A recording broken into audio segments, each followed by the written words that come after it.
رحیم رشیدی روزنامه‌وان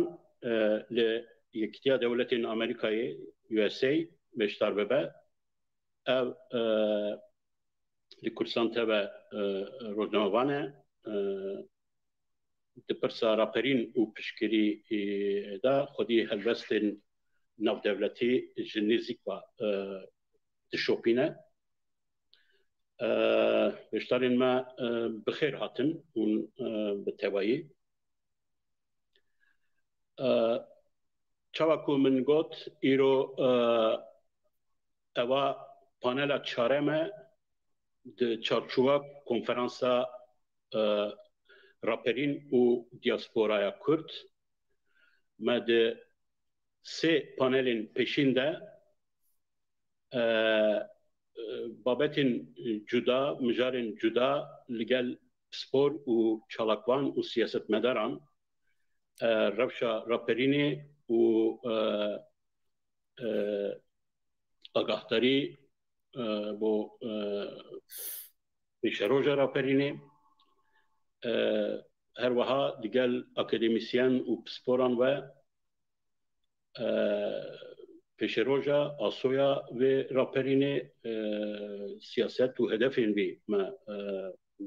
نقاش کرن د پانلا داوین داجی یا سیام داجی د پانلا سیاست مدارن کرد روشلات کردستانه ما روشا سیاسی یا روشلات نقاش کرد د انجام و سه پانلان ده گلک زانین گلک نقاش گلک پیشنیار گلک پروبلم هاتن دستیشان کرن او کسین کو جبر تنبونا درفته نکاریبون وان پانلان بشوپینن دکارن د مالپرا دیا کرده دا هر سه پانلان جی جنوه تماشا بکن لی بنیرن یا راستی او هر سه پانل پروبلمین کو دستنشان کرن پروبلمین کو روشا راپرینی دانزانینه بو ما بو ایرو بو پانلا پرپرسیارین دیاسپورایی زلالیک نشانده ده ایرو امی دیگل پرپرسیارین دیاسپورایی روشا پشکری یا راپرینی پروبلمی بی و دهاتویا بی آسویا بی امی بپیون از مافیا خفتنی ده سه خلقان ده بدم بشتران را هویدارم ده وقت خدا به کرد و به زلالی نرینین خواه تقریبا دیار بکن سه مجار ابن یکم حیانها او دو مهین پشکریا به راپرینا و شورش جینا ده روشا کردان ل دیاسپورای بتایبتی ل اروپای چوابو بشتربونوان پرسکریکوان روشا کو د میتینگو د چالاکیان د دوان دا هاتن دیار کرن پرسا دویم ما چند بوان چالاکیان امتکاریبون رایا گشتی اروپای رایا گشتی دنیای بو لگور برجوندی و پرسپکتیو و ویزیون کردیتی کردبونه ما هشیاربونک بو راپرینه و بو پرسا کرد آوا بکن پرسا سیام جی اوه کو ما لأوروپا يعني دیاسپورای لکانادا لامریکا چند امتکاری بون دواری دیپلماسیه دا رول و پرسکریک پرسیاری هم خواه بجی بینن و چند کارگری چند بجن باندور اما چی بو کو ام وان موتیوه قریبا موتیوه بکن بو پشکریا شورشا جینا از که عدنان سروک دیا کرده سروک کنفدراسیون کردین اروپا دست پی بکم که عدنان قریبی دوی او کاخدا او خفتنا خدا بوما بگشتی روشا پشکریا دیاسپورا کرد بو راپرین بوما زلاو بکی دیتنی خواه دوی واریدا بوما پشکش بکی فرمو اخفتنیات هم گلک ساز کم که یاشار برسا پشکریا راپرینا رشلات کردستان هر واسه ایرانه دیاسپورا هاتی چه آسته چی کریه یا کو ام دبینیم بر بچاف يعني افروشه اگرم يعني وقت ما بويني نكون بهورجلي حميده وكذا وبشنا خاري ليه روشه ايران بطيبتي روشه كردستان بطيبتي روشه دياسبورا بطيبتي ليه ايرو طيبتن لسر مثلا روشه دياسبورا يا الدياسبورا مش بكين يعني اگر مجال بو پاش لسر ايران و كردستان جي ديتن ما هنا پیشکش بكم لهل روجا شهيد جینا يعني رجع کو جینا امین شهید کرد و خانشاندان اندساقلی دست بکر هر واسه دیاسپورا جی اف خباته اف پشتوانی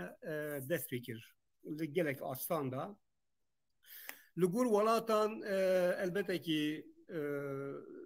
فرق جداهای هر هیا لدرکو از گلک نزد ناس کم و هر واسه درکو مثلا دیاکورت که موزیده خودی نفوذه شارکی گلک به شکلی که ریکوپیک هات نپیکرن. دانمارک هر 22 ماه نه بو دست پیکر اوان شارکیانه و جراول فدراسیون حکومت کرد دانمارک لگل هفکاریا نوند هفکاری هیزن کردستان لبردرگه سفارخانه ایران شراکی یاد پیکانین و به شراکی باش بشار بگون لونا بین دا چند شراکی دن دست بیکیرن بیارمتی پارتیین سیاسیین دانمارکی هر واسه ایرانیج لگل بون وانا داجه ام بشتار بون اما حتی ایروجی بردوامه دوهجی ریسا خانشاندان اکل دانمارک هبو و لبرده سفارتا ایرانه و به بشتاریا هم کرد و هم ایرانیا خباتن وی بردوام بن ناسکنه بیشک هندی کو چروسکک تیشکک روناهی اکل کردستان روشلاد کردستان و هر واسه ایران بردوام به لسروان راپرینانه و لسر داخاز و ویسین وان بخاناتون گرینگ گلی پیوست دروی ولات دیاسپورا چیا جمع به ام تقصیر نکن ام لگل بین پرسگیره کنه جوان پرسگیره هری مازن ایرو نظرالیه که مازن هیا نگرانیه که او 4 پانلین او 3 پانلین پیشی جنابی ده بحثی کری شارکبان و هیزن سیاسی و هر واسا اکادمیسیان تشتی که لوان همیان جو خویا بکن نگران اوه آیا اوه بردوان با انده بسکنه انده بیر سرکوب کرن نیت سرکوب کرن اف مجران البته جهنی قاشیدینه بس چلی ببلا ببه تاکو چروس یک آگر تاکو روناهی یک روشلات و ایران هبه اف چالاکین بردامن دوی ام کولانان ام جادان ام شقان والا نکن ام بردوام پشتوانی لودی بکن شورش ایران بما کردن دیاسپورا ان خلق دیاسپورا ایرانیان دیاسپورا نابه لی قوت و قدرت که زیده جبوان هم عالی مورال هم جالیه هاندانا رای گشتی ناب نتوایی کو پشتوانی لوی برخوادان پشتوانی وی راپرینه ل ایران بکن رای گشتی حتی وی گاوی لاوروپا یعنی یا هری نزدیک دوزانم کل دانمارک هم demek برای خانشانان که پیچی بو لوی در 5 پارتیین سیاسی گرسایی لدانمارک لوی در آماده بون سروکین وان ریبر وان هر 5 جی قولو قولن کو پشتیبانی و خباتی بکن نتنه بگوتن لی هر واسه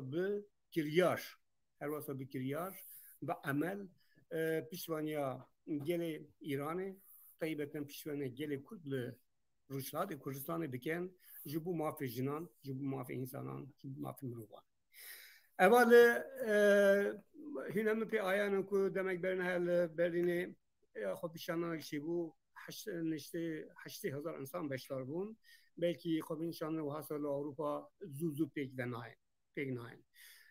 لستوکهلم گلک باجرین دیل گلک پایتختین لأوروبا خان شانه نمازن هات نپیکانین اوا البته که رولا دیاسپورا تیدا هیا نتن ام کردین لی ایرانی تیدا هنا تیشه کو من نگران بکه کرد بکی مزده ریخستنینم جا چه به ریخ آلیین سیاسی پارتین سیاسی کردستانی بین چه به آلی کمال و فدراسیون و کنفدراسیون هم بین که مزده ریخستنه که آن هیا دنگی آن دیگه هیته در دوران و ملت شین برها بکن لی آلی ایرانی مداخل از ریخستنی نابینم بلکه هبیل از نابینم یعنی پارتی که سیاسی پیشنگک وجبوی خبات ری بازی که دانه نینه تشتی که دلی من گلک دیشینه حتی مدیتیه لوان خود نشان دانان دا پر جاران ام و فارسین هم برای هف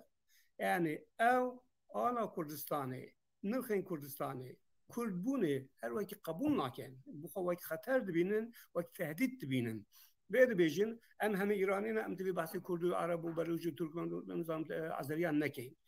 اوه که هر ایرو دا اگر ملت که نرخین و ملت مقدسات و ملت قبول نکن سو بیشی هر وقت شاه نکری وقت خمینی نکری او جناکن ام حال دادن اوه جوانا بیشی یعنی تو مجبور من قبول بکی ایرانه لی از کردم کردستانی ما از نه مجبور ایرانی بم بو پاشا روز آیا وکی او هیزن سیاسی بریار بدن که آیا وکی فدراسیون با کنفدراسیون با خود مختار به چی نه با لی دوی خلق ایران جوی قبول بکن ایران نتنی فارس نتنی فارسستان نتنی به تهران اف مشکل بگاوه هیا سدم جی بقناعتهم من یهری مزن او کو ریبریه که مستقل ریبریه که رستقل نینه جایان شهپرست برهبونه یانجی هندکی اوین دیندار بجن وکی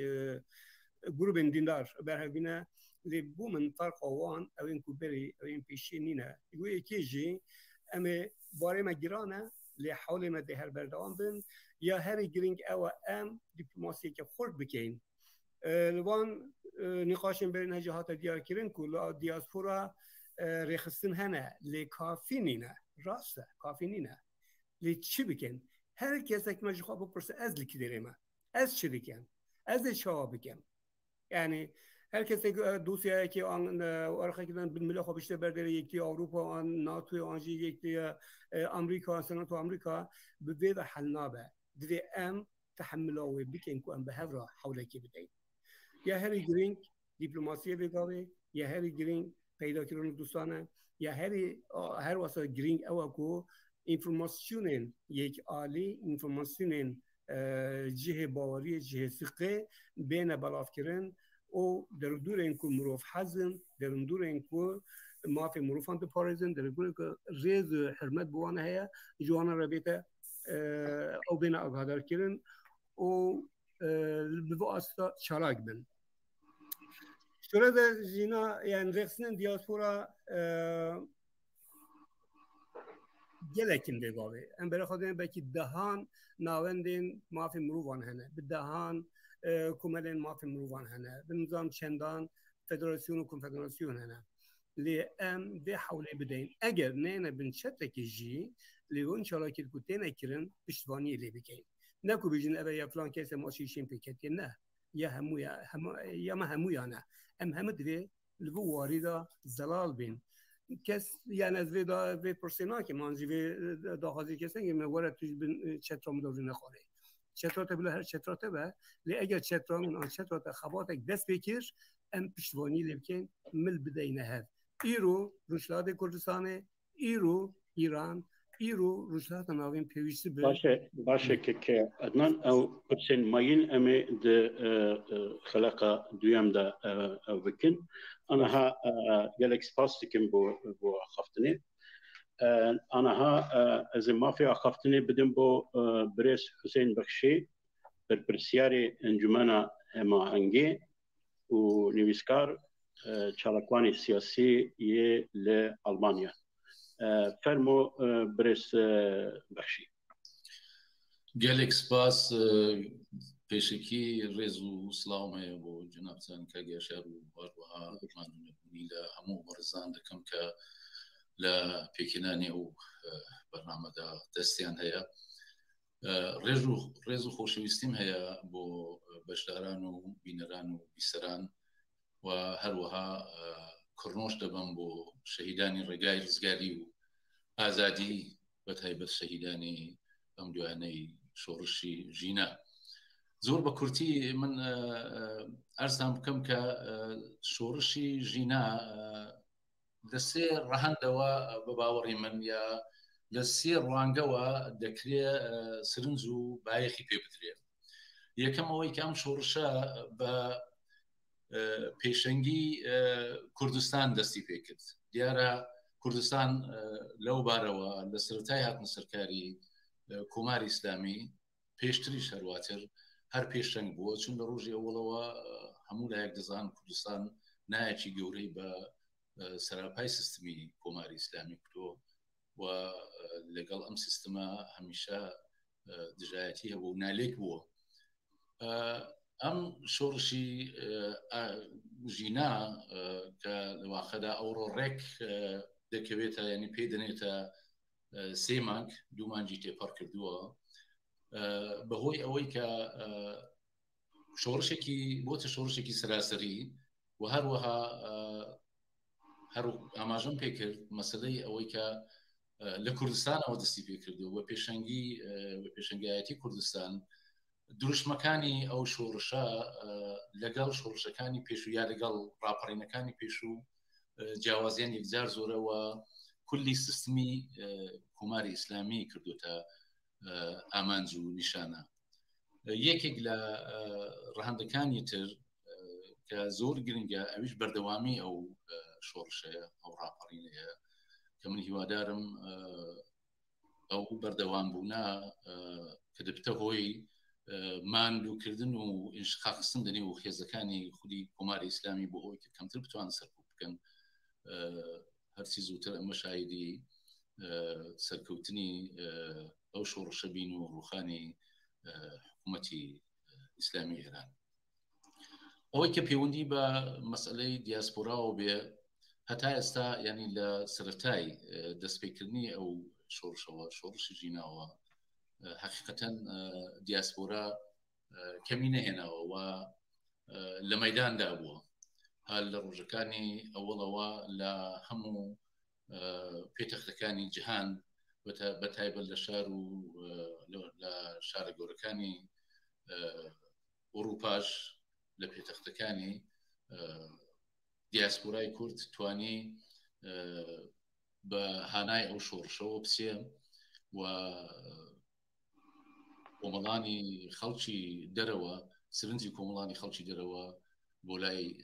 ئەو مەسەلەی ڕابچێشێ و ئەوەی کە بە نیسبەتی ئێمەوە بێ لە بەتایبەت لە ئاڵمان ئێمە وەکو هەم بەشدارانی ئەنجومەنی هەماهەنگی هەم ڕێکخراوی جیهانی کورد توانیمان تا ڕادەیەک ڕادەیەکی بەرچاو لە ئاکسیۆنەکاندا بەشداری بکەین نەخشی فعالمان بێ لە ئاکسیۆنەکاندا لەسەر شەخام و هەروەها بەتایبەت لە پێناو لە پەیوەندی لەگەڵ موشکباران و با بڵێن ئەو درۆن بارانی بارگاکانی مەخەڕاتی بارگای حیزبەکان لە باشووری کوردستان ئێمە لێرە هەنگاوی باشمان هەڵێنا توانیمان نامە بنووسین بۆ وزارەتی دەرەوەی ئاڵمان بۆ سەرۆکی پارلمانی ئاڵمان بەنامە ئاگاداری وەزعیان بکەینەوە و هەروەها لەگەڵ هێندێک لە کۆر و باڵێن ئەو سازیانەی کە کاری مرۆڤایەتی دەکەن پەیوەندیمان گرت بۆ ئەوەی کە یارمەتی مرۆڤی بنێرن بۆ کوردستان بۆ ئەو ئاوارانەی کە لەواخەدا لە ئاوارەییدا ئاوارە بوون و بەخۆشیەوە یارمەتێکی بەرچاو کرا و توانیمان لە بارشەوە سەرکەوتن بەدەستبێنی. ئەوەی کە کاکەنان لە قسەکانیدا ئاماژەی پێکرد دیارە کەم و کوڕی لە دیاسپۆرەدا یەکجار زۆرە ئەگە بێمە سەر ئەو بەشەی بەداخەوە ئەو یەکنەگرتنە و ئەوەی کە دیاسپۆرا ئێستاش کە ئێستاە بە مدلی کۆن بە مدلی کلاسیک بەڕێوە دەسێ و حیزبەکان تەسیریان لە سەریان هەیە ئەوە یەکێک لە خاڵە لاوازەکانی کاری دیاسپۆرەیە. منی شەرۆک و کاگەندان ئاماژەی پێکرد پێم وایە دەبێ سەرڕای پاراستنی سربەخۆیی هەموو باڵین ئەو کۆمەڵە مەدەنیانەی کەوا لە دیاسپۆرا لە هەموو جیهاندا هەیە و هیوادارم زیاتریش بێ ئەو کۆمەڵە مەدەنیانە لە عینی حاڵدا کە دەتوانن ئۆتۆنۆمی خۆیان بپارێزن دەتوانن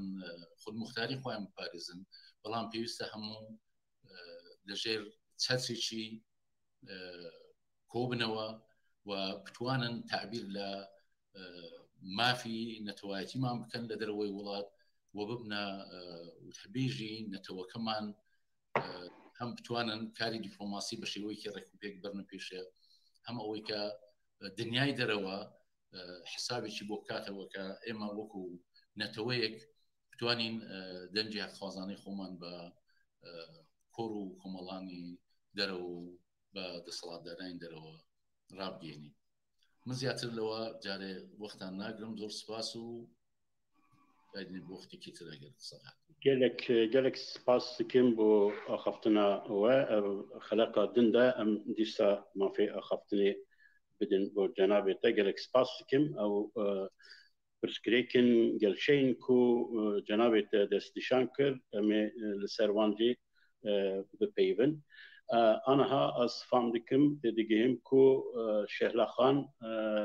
hatiye ew îş li panelê ye gelek xêr hatinê bo Şehla Debaxî dikim. Eger amade be ez mafê axaftinê me wed program kirîbû ku di destpêkê de em bidin jina Kurd evkê. Eger li vir be ez mafê axaftinê bidim Şehla Debaxî nivîskar civaknas çalakwanê mafê jinan ji Swêdê beşdar dibe. Bi xêr hatî Şehla Xan.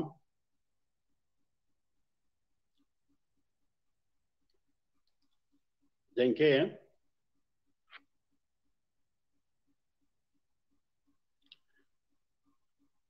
Kekmecit denk Şehla Xan derfet heye ku beşdar bibe?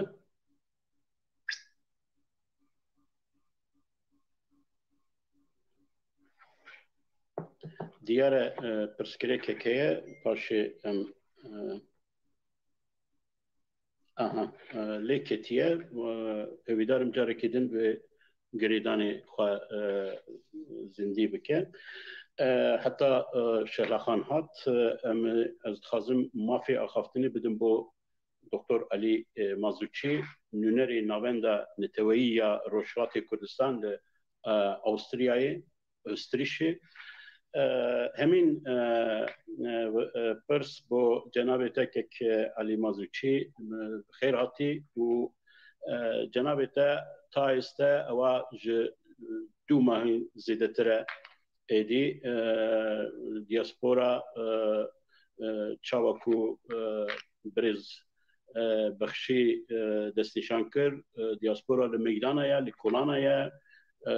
bi hemîn hemû şêveyî daxwaz dike ku em bijin piştgiriya bo raperîna Rojhilatê bike lê cenabê te çawa dibîne rewş û gelşe û problem û perspektîva çalakiyên li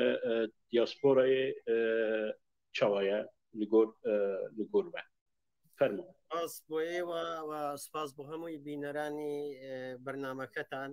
و هەروەها سەری تەعزیم دادەنوێنم بۆ شەهیدانی ئەو چەند مانگە و شەهیدانی پێشتریش. دیارە جوڵانەوەی دیاسپۆرا تا ئێستا دایم ئاوێنەیەک بووە لە وەکی نێوخۆی کوردستان. هەر کاتێک لە کوردستان جوڵانەوە تونند و تیژ بوو جوڵانەوە ئاکتیو بووە کوردی دیاسپۆراژ بە ئەندازەی ئەوە ئاکتیو بوون و هەر ئێستاش ئەو شێوەیەتی بەڵام جوڵانەوەی ژینا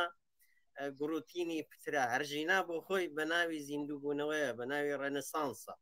ئەمن پێم وایە کە ئێستا ئەو جوڵانەوەی دەستی پێکردو ڕەنسانسێکی گەورەیە جوڵانەوەیکی گەورەیە و هەر لەبەر ئەوەش دەبێ ئەمە ئەو ئێنەرژیە ئەو وزەیە کە ئێستا داوێ بە کەڵکی لێوەربگرین و خۆمان باشتر ئۆرگانیزە بکەینەوە چون ئەوە یەکێک لە مشکلەکانی دیاسپۆرایە دەگەڵ ئەوەی ئێمە فعالین دەگەڵ ئەوەی ئێمە ئامادەین چینە بەر دەرچی سەفارەتی جەمهوری ئیسلامی بچینەکن سیاست مەدارانی وڵاتەکان دەگەڵ پارلەمانتارەکان قسام بکەین و دەشیکەین بەڵام ئەو جوڵانەوانە کۆئۆردیناتۆری پێویستە و یەکێتی پێویستە چۆن ئەمە داوا لە حیزبەکان دەکەین یەک بگرن دەبێ ئاواش داوا لە کوردی دیاسپۆرا بکەین کە بە شێوەیەکی کۆئۆردیناتر بە شێوەیەکی متحدتر ئێمە عمل بکەین بەگومانی من ئەو شتە ئەوە یەکێک لە زەحفەکانی جوڵانەوەی بۆ تا ئێستا بەڵام لەگەڵ ئەوەش ئێمە توانیومانە تا ئەندازەیەکی زۆر لەسەر بیرروباوەڕی خەڵک لەسەر بیرروباوەڕی کەسانی سیاسی لەسەر بیرروباوەڕی پارلمانتارەکان لەسەر بیرروباوەڕی ئەو ڕێکخراوە ئاشتی خوازانە و ئەو ڕێکخراوە مرۆڤ دۆستانە تەسیرمان هەبێ ڕنگ بێ هەمووشمان لەسەر ئەو باوەڕە بین کە ئەوە کەمە ئێمە دەتوانین لەو مەودادا پتر کەڵک وەربگرین چون جوڵانەوەی ژینا نەک هەر ڕێنسانسێکە بۆ ئێمە بەڵکە ڕێنسانسێکە بە زۆربەی وڵاتان کە جۆدێری ئەو شتن کە تا ئێستا پێیان وا بوو کە کۆماری ئیسلامی ئێران ناتوانێت وەلەرزە بخرێ پایەکانی ناتوانێت سست بکرێ و ئێستا هاتوونە سەر ئەو باوەڕەی کە ئەو جوڵانەوەیە توانیوێتی ئەو حکوومەتە کە هەمیشە ویستوێتی کاری تۆرۆریستی لە وڵاتەکانیان بکە و دەوروبەری خۆی نائەمن کردووە ئێستا دەکرێ پایەکانی بلەرزێنی و دەکرێ ئەو حکوومەتە لە داهاتوودا لابەری و ئالتەرناتیڤیشی دیکەی بۆ دروست بکەیت کورد بۆ خۆی بەداخەوە یەک زەحفی هەیە ئەوەیە کە توانای ئۆرگانیزەبوونی کەمە و ئێمەش هەموو عادەتمان بە بیرکردنەوەی سادا کردووە بیرکردنەوەی ئێستا بیرکردنەوەیکی زۆر پیچیدەیە و ئۆرگانیزاسیۆنی خەڵک ئۆرگانیزاسیۆنیشی پیچیدەتری دەوێت سەردەمی ئەلکترۆنیکیە سەردەمی سازکردنی پەیوەندەکانە سەردەمی فێربوونی زمانەکانە لەو بارانەوەدا ئەمە زۆر کەم و کوڕیمان هەیە بۆیە ئەمە پێویستمان بەوەیە کە هێندێک پیسیتر فکر بکەین بۆەوەی بتوانین لەگەڵ ئەو سەردەما بجوڵێنەوە ئەو پەیامەشم دیسان بۆ کوردانی دیاسپۆرا هەیە ئەگەر بێنین خۆمان دەگەڵ جوڵانەوەی فارسەکان یا بڵێن جوڵانەوەی کولی ئێرانێ مقایسە بکەین ئێمە لە ڕێگای وانێکی جوڵانەوەی ژیناوە توانیویشمانە تەسیرێکی باشمان لەسەر جوڵانەوەی کولی ئێرانیەکان هەبێ بەڵام ئەوەش دیسان هەر پێویستی بەوەیە کە ئەمە ئاکتیوتر دەنێو ئەو فعالیەتانە دابین کە ئێرانیەکان تێدا هەن لە هەمیشە پەیامی خۆمان هەبێ و هەمیشە دیار بین و ڕنگ و دەنگمان هەبێ ئەو ڕنگ و دەنگەی دەبێت بەقەوەتر بکەین و ئەوان بەڕاستی خەڵکی دیاسپۆرای ئێرانیش هێزێکی گەورەیە ئەوان زۆر ئینسانی باسەوادیان هەیە زۆر بڵین لە زۆر بارانەوە لە زۆر جێگایان نفوزی تایبەتی خۆیان هەیە جا بۆیەش ئێمەش دەبێت هەم کەڵک لەو ئینێژەی وان وەربگرین و هەم بتوانین پەیوەندیشی وایان لەگەڵ دروست بکەین کە بتوانین لە داهاتوودا قسەیان لەگەڵ بکەین بەجێگای ئەوەی کە ئێمە تونند و تیژی نیشان بدەین بەجێگای زنێ و بەولای بدەین سێ بکەین یاریگیری دەنێو ئەو خەڵکەیدا بکەین کە ئێستاوە جوڵە هاتوون چون وەکی هەمومان دەزانین ژن ژیان ئازادی شعارێکە کە جێگای خۆ لە جێگای خۆی گرتو و وەکی پێشتر نییە کە ئەگە خەڵک دەهاتنە دەرێ بڵێن مەرگ بەر ئیسرائیل یا مەرگ بەر ئەمریکا یا فلان یا فیسار ئەو ڕۆباسی ئەوە دەکەن کە ئەمە چمان دەوێت بەچی خۆشبەخت دەبین بەچی دەتوانین ئازاد بین و چۆن دەتوانین لە کۆڵ ئەو حکوومەتە بینەوە بۆیە زۆر گرینگە کامە دەنێ و دیاسپۆرای ئێرانیدا دۆست و هاواڵ پەیدا بکەین پەیوەندیەکی باش و قایم دروست بکەین و هەر لە ڕێگای ئەوانەش توانین پتر لە نێو تەزاوڕات و لە نێو خۆپێشاندانەکان و لە نێو مەجموعە عمومیەکاندا نفوزمان هەبێ چونکەوەکی عەرزم کردن کورد کەمی کار لەسەر ئەو بەشە کردووە و هیوادارم لە داهاتوودا بتوانین زۆرتر لەو بارە کار بکەین و هەروەها کوردی دیاسپۆرا کە زۆرتر باسی ئەوە دەکەن وەرن حیزبەکان یەکتر بگرن دەبێت هەمان داواشمان لە خۆمان بێ کە ئێمە چۆن دەتوانین کۆنفیدراسیۆنێکی یەکگرتووی کوردی دیاسپۆرا دروست بکەین و کارەکان بە شێوەیەک دابەش بکەین کە بتوانین بە شێوەیەکی زۆر جوان و بە شێوەیەکی ئۆرگانیزەتر عمل بکەین چونکەوە زۆر پێویستەوەەوە پەیامێکی منە بۆ هەموو ئەو سپاس دکم gelek spas بۆ ئەو ئاخافتنە باش و قەنج ئەنەها فام دکم تێدەگەیم کو خانم شەلا خانم لێرە هێویدارم بێجارێ سەرکەفتی بە gelek بخێر هاتن شەهلەخان تەوی بۆ غەمخورەمە و غەمگینیامە بۆ شەهیدین ئەم ڕۆژە gelek spas ku cenabê ew şayan û ew hêz ew wêrekî xwara dît ku hat bo me nêrîn û dîtinê xwe parve bike nizanim paş ewka tu temaşe kir yan na em dexwaz dikin îro tu ew du meh zêdetir e diaspora piştgiriya raperîna Kurd dike û li meydana ye gelo ew çend em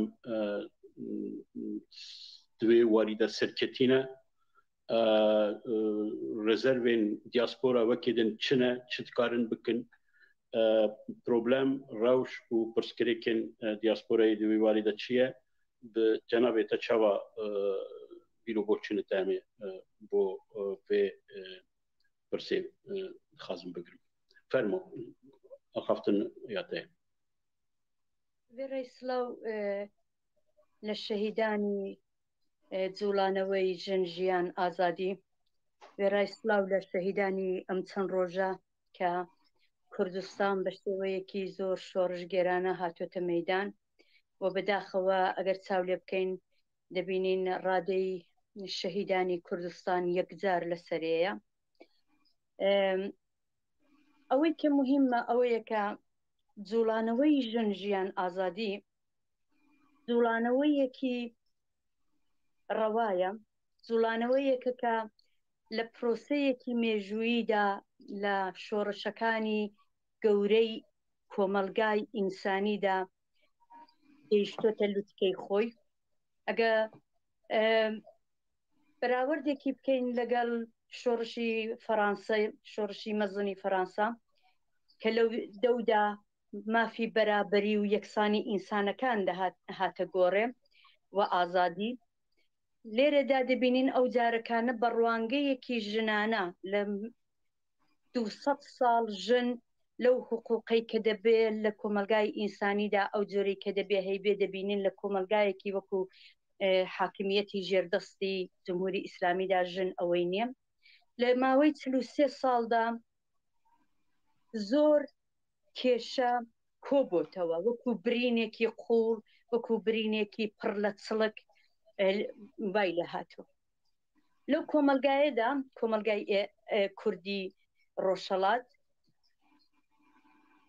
ئەگەر مقایسە بەراوردێکی بکەین لەگەڵ بۆ وێنە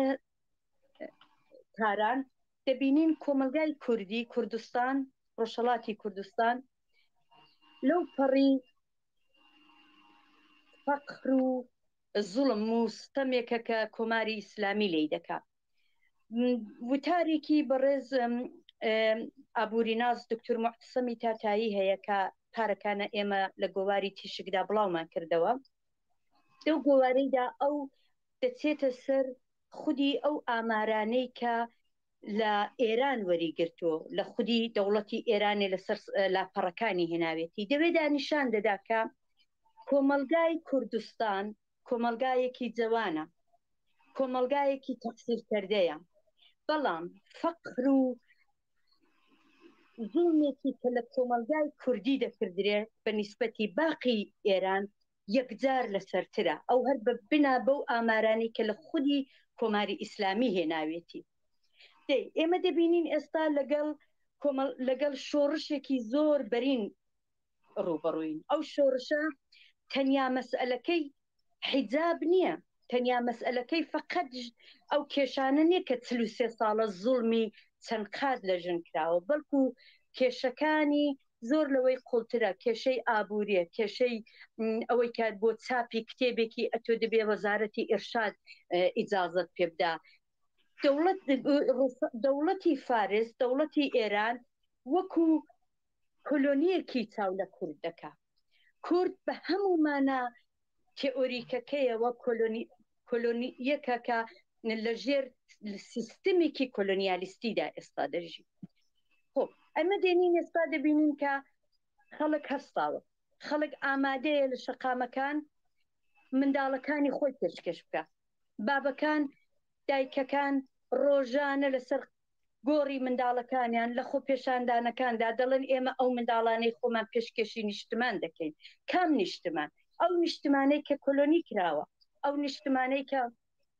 ئازادی نییە ئەو نیشتمانەی کە لەباری ئابووریەوە دەفەقدایە ئەو نیشتمانەی کە جوانەکانی تەحسیلکردەیە بەڵام کاری نییە دەرسەدی بێکاری بە نیسبەتی تاران زۆر زۆر لەسەرترە ئەو نیشتمانەی کە ئەگەر مقایسە بکەین بینی کوردستان و مرکز ئێمە دەپەراوێز داین ئەوان دەسەڵات و هێژمنی سەرەوەیان هەیە ئێستا کورد دوو بەشە بەشێکی لە ناو وڵاتە بەشێکی لە دەرەوەی وڵاتە وەزیفەی ئێمە چیە وەزیفەی ئێمە ئەوەیە کە بە هەر جوورێکی کە دەتوانین بە هەر شێوەیەکی کە دەتوانین لەباری ئابووریەوە یارمەتی خەڵکەکە بکەین لەباری فکرێەوە یارمەتی خەڵکەکە بکەین چونکە ئەوان دروستە تەحسیلکردن و یەکجار ڕادەی سەوادیان لەسەرەیە بەڵام دەو لەحزەیەدا ئێستا ئەوان دەتۆفانێکدان دەتۆفانێکدان کە دەبێت لەو حاڵەتەشدا زۆر ممکنە سەختە یەکسەری کار بکردرێ شۆڕشە زۆر شت تێکەڵ پێکەڵ دەبێ بەڵام ئێمە لە دەرەوەی وڵاتدا دەتوانین بلەخەرە بە هەموو جوورێکی لەگەڵیان بڕۆین پشتیوانی مادی و معنەوی و ڕوحیان بین ئێمە دەتوانین شەقامەکانی تەواوێتی ئوروپا و ئامریکا پڕکەین لە خۆپێشاندانەکان نامە بنووسین ئیمەیل بنێرین ئەکسیۆن بەڕێ بخەین ئێمە دەتوانین خۆپێشاندانی گەورەی کوردان لە بەردەمی بەلژیک بەڕێ بخەین ئێمە دەتوانین بنووسین لە سایتەکاندا بە دروستکردنی فیلم بە دروستکردنی هەر ئەو سەمینارانە ئێمە دەتوانین بە هەر جوورێکی کە لەسەر ڕێک دەتوانین و ئیمکانمان هەیە پشتیوانی ئەو شۆڕشە مەزنە بین ئەوان ڕێبەرن لەوێ بەڕای من ئەوان ڕێبەرن لەوێ پێمان دەڵێن چ بکەین چ نەکەین بەڵام هاوکات ئێمەش دەبێ لە هەموو بارێکەوە بتوانین خۆمان بۆ ئەو شۆڕشە مەزنە تەرخام بکەین ئەو شۆڕشە ئەرکێکی ئەخلاقی دێنێتە سەر ئێمە نەفقەت ئەرکێکی سیاسی نەتەوەییە بەڵکە ئەرکێکی ئەخلاقی ئینسانیە کە دەبێت لەو شۆڕشە پشتیوانی بکەین ئێمە بەداخەوە دەبینین کە لە توولی ئەو دوومانگەی لە دەرەوەی وڵات نوێنەرایەتی شۆڕشی ژن ژیان ئازادی ئەو جورەی کە پێویستە ژنەکان بەشدار نەبوون لە نوێنەرایەتەکاندا بۆ ڕێکخراوی نەتەوەی یەکگرتوەکان بۆ بلژیک پارلمان لە بروکسل بۆ زۆر شت بۆ سەر مێدیاکان ئەو جورەی کە پێویستە ژنەکان چالاک نەبوون بۆیە ئەمن تەمەنام ئەوەیە کە هەر ژنێکی جوێی لە دەنگی منە چالاک بێت هەر ژنێکی کە لە دەستی دێ لە مێدیاکاندا چالاک بێت بنووسێ پشتیوانی بکە بە هەر ڕێگایەکی کە پێی وایە ڕێگایەکی شیاوە دەو چارچەوەیدا ئێمە هێندێک لە ژنانی کوردی دەرەوەی وڵات ژنانی دیاسپۆرا لە ئوروپا خۆ پێشاندانێکمان ڕێکخستۆ کە 27 مانگ ئێمە پێمان خۆش بوو کە ڕۆژێکی شەمبە بێ بەڵام بەداخەوە هەموو ڕۆژەکان پۆلیس کوتویەتی گیراون دەتایەتی تولی ئەو یەک مانگەیدا پۆلیس بلەخەرە ئێمە توانیمانە 27 مانگ ڕۆژی یەکشەمبە پەیدا بکەین و لە سەعات 12:30 لە ستۆکۆلم کۆ دەبینەوە تا سەعات 5 ئێوارە ئێمە مارشێکمان دەبێم لەو مارشەدا هەموو ژنان پیاوان بەلوچەکان ئۆکراینیەکان تەواوێتی ئەو کەسانەی کە بە جۆرێک لە جۆرەکان لەگەڵ کۆماری ئیسلامی دەرگیرن لەو خۆپێشاندانەدا دعوت کراون کە بێن بەشدار بن بۆیە دیسان دووپاتی دەکەمەوە ئێمە ئەرکێکی ئەخلاقیمان لەسرە کە شۆڕشی گەورەی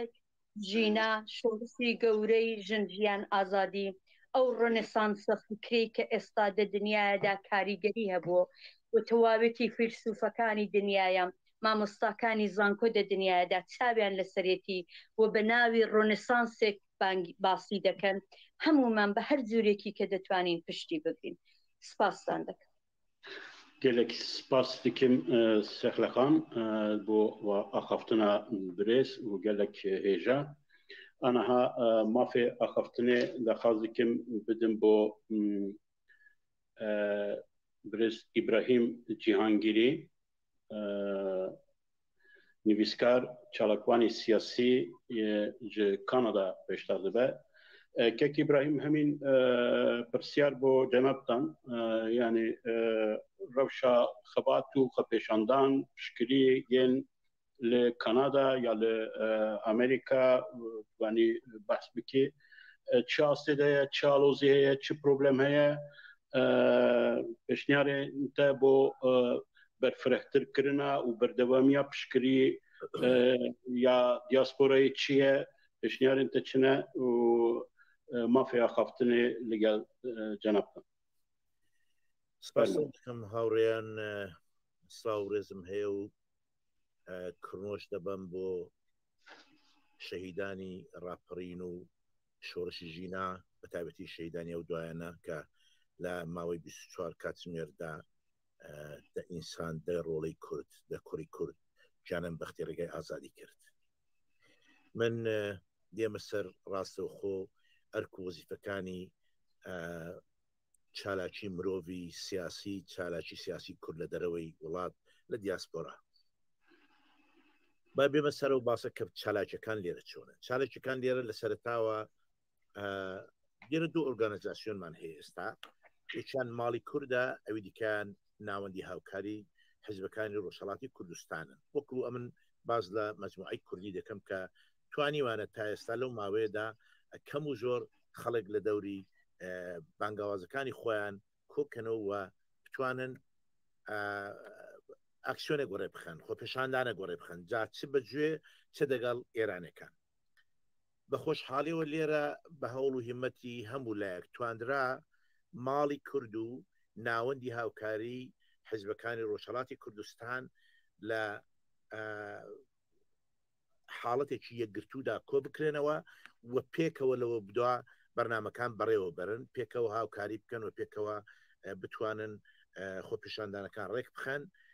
بەڵام لێرە ئەمە کێشەمان هەیە تا ئێستا کێشەکەمان ئەوەیە کە دەزانم و کێشەی لە دەروی لە هێندێک وڵاتانی ئوروپایش هەیە کێشەمان تا ئێستا ئەوە بۆ هەر ویستومانە بە تەنێ ئێمە و خۆپیشاندانانە ڕێک بخین کە بە تەنێ ڕێک دەخین سەر ڕایوەی کە لێرە ئەمن دەتوانم بڵم ڕەنگە 3000 کوردمان هەبێ بەڵام ڕەنگە لە زۆرترین حاڵەتدا متوانین 150 200 کەس کۆ بکەینەوە دیارە جاری وایە ڕەنگە زیاتریش بوو بێ ڕەنگە هۆکاری سەرەکی بۆ خۆمان بین کەم تەرخەمی لە خۆمانەوە بێت کە نەماتوانەوە زیاتر ڕاگەیەنەکە بە قوت بکەین ڕاگەاندن بە قوت بکەین مدیا لە ڕێگای مدیا و خەڵک ئاگادار بکەین بە تەلیفۆن خەڵک ئاگادار بکەین و بەشێکی بە سەراحەت ئەمن بۆ خۆم بەش بە حاڵی خۆم زۆر جارم بۆ زۆر کەسان تەلیفۆنم کردو ئەوانەی کەمە بەست من بەڵام ئامادە نەبوونەوە نەهاتون بۆ یەک خۆپێشاندان تا ئێستا خەڵکی پاسیڤمان هەیە ئەو پاسیڤانە بە ئەوانەی کە خۆیان دوور پەرێز دەگەن لەو بابەتانە بەڕاستی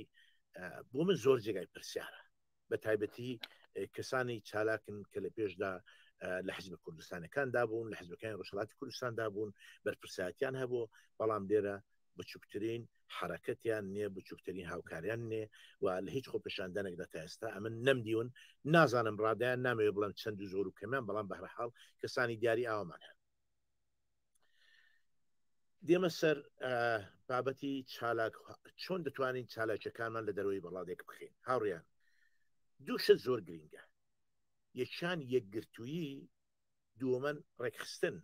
تۆ هەچەندی یەکگرتوش بی کە ڕێکخستنت دەبێت لە دەرەوەی وڵات کە نتوانانی تشکیلاتێکی منسەجمتە بێ ناتوانانی خەڵک خڕکەوە ناتوانانی ئامانجەکانت پێچی و ناتوانانی خۆپێشاندانێک بخی ئاکسیۆنێک ڕێک بخەی کە شایانی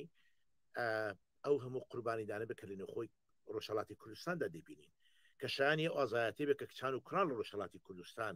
لەسەر شقامەکان لە خوانی نیشان دەدەن بۆیە هەردوو بەش گرنگن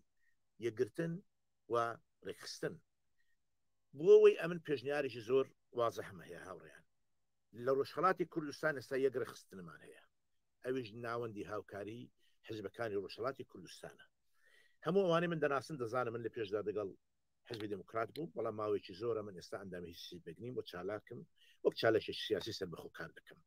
بۆیە پێتاوانە بێت لەبەر ئەوەی لایەنێکی حزبی بم پێتاوا بێکە من ئەو شتە دەڵم ئەمن پێم وابێ دەبێت بە هەموو تواناوە ناوەندی هاوکاری حزبەکانی ڕۆژهەڵاتی کوردستان تەقوێت بکرێ و گوشاریشان بخرێتە سەر کە ئەو ناوەندە تەنها لە نێوان کۆمەڵ و دموکرات دانەمێنێ لایەنەکانی دیکەش زۆر و کەم هەرکەس هەیە دەبێت هەوڵ بدەین لەو ناوەندەدا بەشدار بێ دوو کۆمەڵە کوردیەکان لە دەرەوەی وڵات دەبێت هاوکار و هاو کات دەگەڵ ناوەندی هاوکاری بتوانن ئاکسیۆن وەڕێ بخەن بتوانن خۆپێشاندان بکەن و بتوانن خەڵک کۆکەنەوە لە مەیدانەکان لە بەردەشی سەفارەت لە بەردەشی یەکێتی ئوروپا لە هەر جگایکی کە پێویستیان پێێتی سێ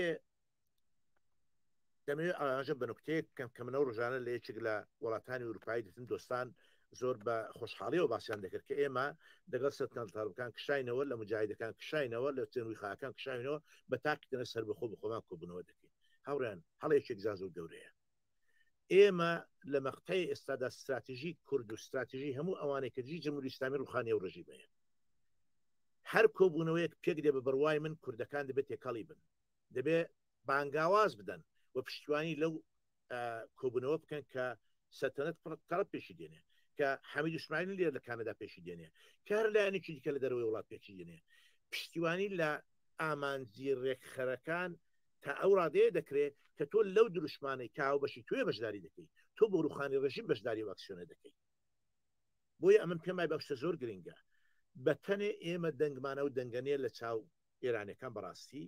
و بەتەنێش تا ئێستا ئەو ڕێخستە بە قوتەمان نەبوو لە ئاڵمان دیتمان شتێکی گەورە کرا کارێکی زۆر گەورە کرا بە هەزاران کەس بە هەزاران ئاڵای کوردستان توانێت لە ئاڵمان کۆ ببنەوە خەڵک کۆ بێتەوە و توانێت خۆی نیشان بدە ئەمن پێشنیاری وازەحم ئەوەیە پێشنیاری ئاشکرام ئەوەیە خۆپێشاندانەکان لە دەرەوەی وڵات دەبێ هاوکات بێ دەگەڵ خۆپێشاندانە سەراسەریەکان دەبێ هاوکات بێ دەگەڵ ئەوەی کە ئێرانەکان دەیکەن هەر کەسێک خۆپێشاندان دەکات ڕێخستنی کرد هەر کەسێک بانگاوازی کرد بە بڕوای من ئەو مەجموعە هاوبەشەی ماڵی کۆمەڵە کوردیەکان ماڵی کورد یا هەر کەسی دیکە هەیە دەگەڵ ناوەندی هاوکاری کە دەبێت پێکەوە بن دەبێت بانگاوازی پشتیوانی لێ بدەن و دەبێت هەوڵ من ئتفاتان دەگەڵ بەرقەرار بکەن ئەمە لێرە گروهێکمان هەیە وەکو حامید ئیسماعیلون سەر بە هیچ کەس نێزارێ کەس دیار نێزارێ نازانێت کەس نازانێت چ کار هەیە بخوان سەر بەخۆ مەجموعەیەک ڕووناکبیر نووسەر چالاکی سیاسی ئێرانیان کۆ کردێتەوە لە دەوری بەری خۆیان وەرسەر چاسەری دنیاش کومیتیان پێکەناوە و چالاکن لەو بارەوە ئێوە دەتوانن دەگەڵ ئەوانە ارتباط بگرن دەتوانن چالاکیەکانمان دەگەڵ ئەوانە ڕێک بخەین دەتوانین پشتیوانی لە چالاکیەکانی ئەوانە بکەین ئەو بەشە بە بڕوای من زۆر گرنگە کورد نابێ خۆی بە تەنێ بێڵێتەوە و نابێت لە خۆ پیشاندانە سەراسەریانە کە ئەحزاب و ڕێکخرا و سازمان و سیاسەکان و سوزانم ئەوانەی کە هەن لە دەرەوەی وڵات ئەوان وەڕێوەی دەخەن نابێت بە تەنێ خۆمان بێنەوە لە گۆشەیەک ڕاوەستن پێم وابێت کە ئێمە بە تەنێ دەتوانین خۆ پیشاندانی سەرکەوتوو بکەین ئەگەر نازانم کاتم مابێت دەمەوێ چەند ئاماژەیەک کەش بکەم کاک دەتوانم قسە بکەم چەند دقەیەک دەنگی تۆم جۆ لێنێ دەنگت نابیسم ببوورە من دەنگ گرتێ بۆ ئەنەها بکەم خەلەکە دوێم یا ئاخەفتن پرس و ئاخەفتنەدا ئەس جارێکی دن مافی ئاخەفتنی بۆ جەنابتان بدم ئەنەها ئەگەر کێک ڕۆژێ مامەدی لورە گەلو لە هەندێک مشکلەی وی پرۆبلەمی وی ئینتەرنەتی هەبوو ویدارم ئەنەها چارەسەر کریبە ئەگەر ڕۆژێ مامەند من دەنگی من تێ کێک ڕۆژێ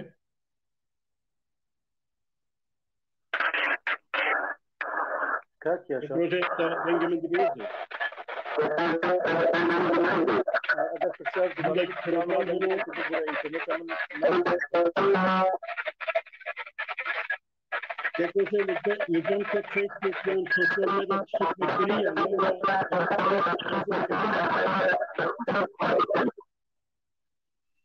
أنا هذا إنجي من تيتا أرجو بارا بكش كلامه أنا هذا إنجي من تيتا بلدن كلامك كيك روجي هي بدار متى اشتغل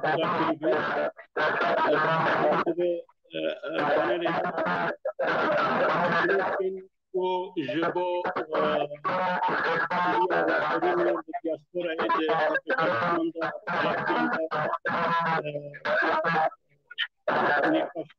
پیشنیار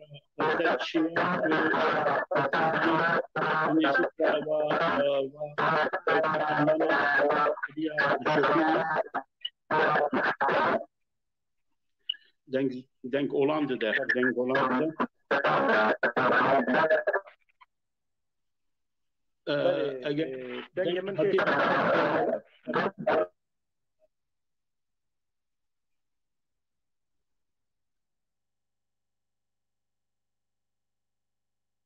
كيك روجي دنجي تقرتيه دنجي تقرتيه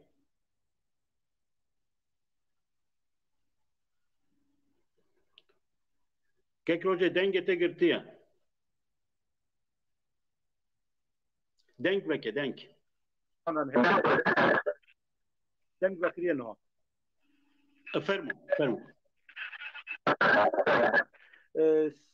سلاف جبوه و دستي وساقبه و سپاس جبو میوانی و یک بیک سلاف جبوان و جبرجی ام بجنا خوال همبر ملت می عظیم ملت کردی روشلات ام دتوینن ملت ما براستی اثبات کرکو ملتکی خدان شکویا ملتکی خدان کرامته ملتک کو دکاره قهرمانی تاریخی با افرینه و شورشک لدار خستیه و تبی بدنگیک مزن کو د جهان د دمشه شورشک لدار خستیه و شب و روز خو هیز و قوت خو خصیه سر هفدو جبو کو بنگها خطرناکترین دولت توتالیتاریان بشکینه اما براستی شانازی به ملتی کرد لروشلاتی کردستان و دکی ملتی کرد باو شورشی که دستی پیکردو سری امی برز کرد و براستی اراده و شکومندی به اما بخشی بو اوی که ولامی پرسیارکش بدینوا براستی سرتا با او باس کن که ام شورشه که لکردستان و دستی پیکرد به سراسری ایران تقیه و استش کاردانه وکانی سراسری جهانی گرتوه اما شورشه که هم شورشه کی کمالایتیه هم شورشه کی سیاسیه و هم شورشه کی نتوییه خوزگا جماری جن لم پانلانه بشته زیاتر ابو لبروی که شورشی جنه ابو زیاتر مشارکه جنان هبوه لیره بۆچی شۆڕشێکی کۆمەڵایەتیە چونکە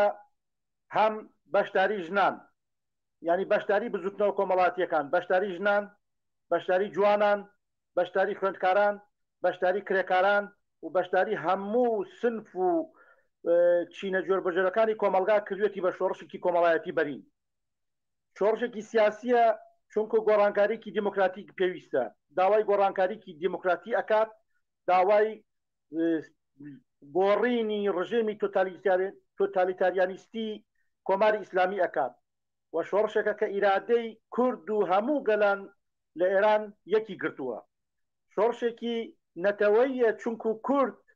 جارێکی تر لە دوای 40 ساڵ زەمینەیەکی بۆ دروست بوو، فرسەتێکی بۆ دروست بوو کە ئیرادەی خۆی لە بەرامبەر جمهوری ئیسلامی نیشان بدات و بە ڕیفراندۆمێک کە لەناو خۆیان دروستی کردووە جارێکی تر بۆ دووەمین جار لە تەمەنی 40 ساڵەی کۆماری ئیسلامی نایەکی نابە نێوچەوانی کۆماری ئیسلامیەوە. ئەمە شۆڕشێکی نەتەوەیە کە بۆ کورد شۆڕشێکی نەتەوەیە، بۆ بەلوچەکان شۆڕشێکی نەتەوەیە، بۆ ئازەریەکان، بۆ عەرەبەکان و بۆ هەموو ئەو نەتەوانەی ترلەکە ئێراندا. شۆڕشێکی هەم لۆکالیە هەم سەرانسەریە چونکو هەم لە شوێنە جۆربەجۆرەکانی ئێران و کوردستان هەیە، هەم لە سەرانسەری ئێراندا هەیە.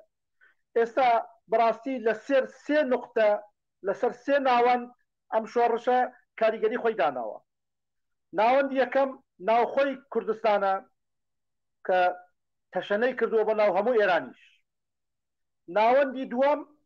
باشووری کوردستانە کە هێزە سەرەکیەکانی ئەو هێزانەی کە شورای عالی ئەمنیەتی ملی ئیطلاعات و سوپای ئێران بە لۆکۆمۆتیڤ و بە دینامۆ و بە مۆتۆری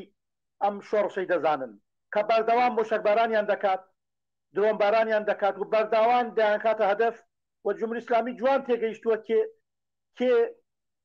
بزوێنەری ئەم جوڵانەوەیە و خۆی دەزانێت کێ دەکاتە ئامانج. ئەمە ناوەندی دووەمی. ناوەندی سێهەمی دیاسپۆرایە کە بەڕاستی دیاسپۆرا بەم شۆڕشە گڕ و تین و توانێکی تری وەرگرتووە و هێزێکی تری هاتووەتەوە بەر. ئەگەریش پێم بڵێن ینی بشپرسن من پێم وایە پارامەتری دیاسپۆرا یەکجار کاریگەر بوو، یەکجار مهم بوو چونکو بەڕاستی لە چالاکیەکەی میکۆنۆس کە بۆ یادەوەری هەفتەی سەپتەمبەر ڕێکخراوە نزیکەی 2-3 تێکۆشەری ڕۆژهەڵاتی کوردستان بۆ یادەوەری شەهیدانی میکۆنۆس ڕێکیان خست بوو. ئەوە ڕۆژێ پێش شەهیدبوونی ژینا وەرچەرخانێکی دروست کرد لە دیاسپۆرا، جوڵەیەکی دروست کرد لە دیاسپۆرا کە ئینسیاتیڤ لە دەستی هەندێ هێزی تر کەوتەوە دەستی هەندێ هێزی تر و ئینسیاتیڤ و دەست پێشخەری کەوتە دەست ئەو هێزانەی کە کوردستانین. بەم شێوەیە هەم ڕێکخراوەکانی ناحکومی و ناحیزبی ڕۆڵێکی یەکجار زۆر ئەگێڕن، هەم نخبەی ڕۆژبیری و کۆمەڵایەتی و لەلایەکی تریش هەم دام و دەستگاکانی مەدەنی لەگەڵ ناوەندی هاوکاریش ڕۆڵێکی یەکجار گرنگیان گێڕاوە. ئێستا ئێمە لە دیاسپۆرا هەر لە ئەمریکا و کەنەداوە بگرێت تاوەکو ئەوروپا و هەداوەکو ئوسترالیا و نیوزیلەندا و شوێنەکانی تر بەردەوام چالاکی هەیە، بەردەوام جموجۆڵ هەیە. بەڵام ڕاستیەکەی ئەمەیە کە ئەم جموجۆڵانە هێشتا یەک نەخراون، لە چوارچێوەی یەک استراتیژیە بەڕێوە نابرێن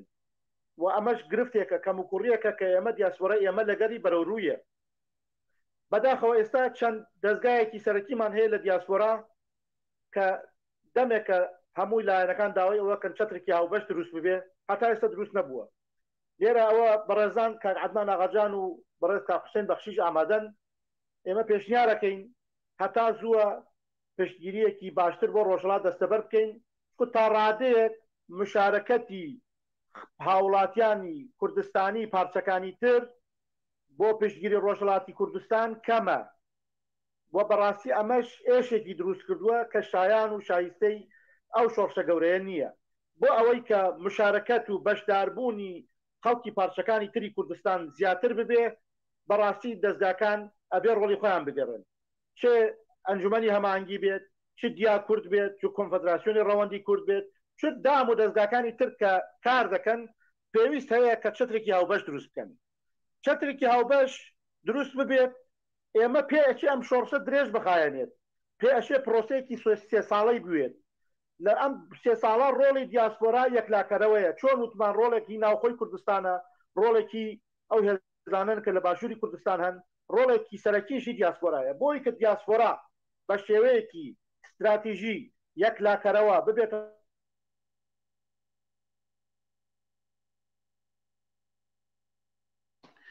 دیاره که روژه مامنت دیسا کتج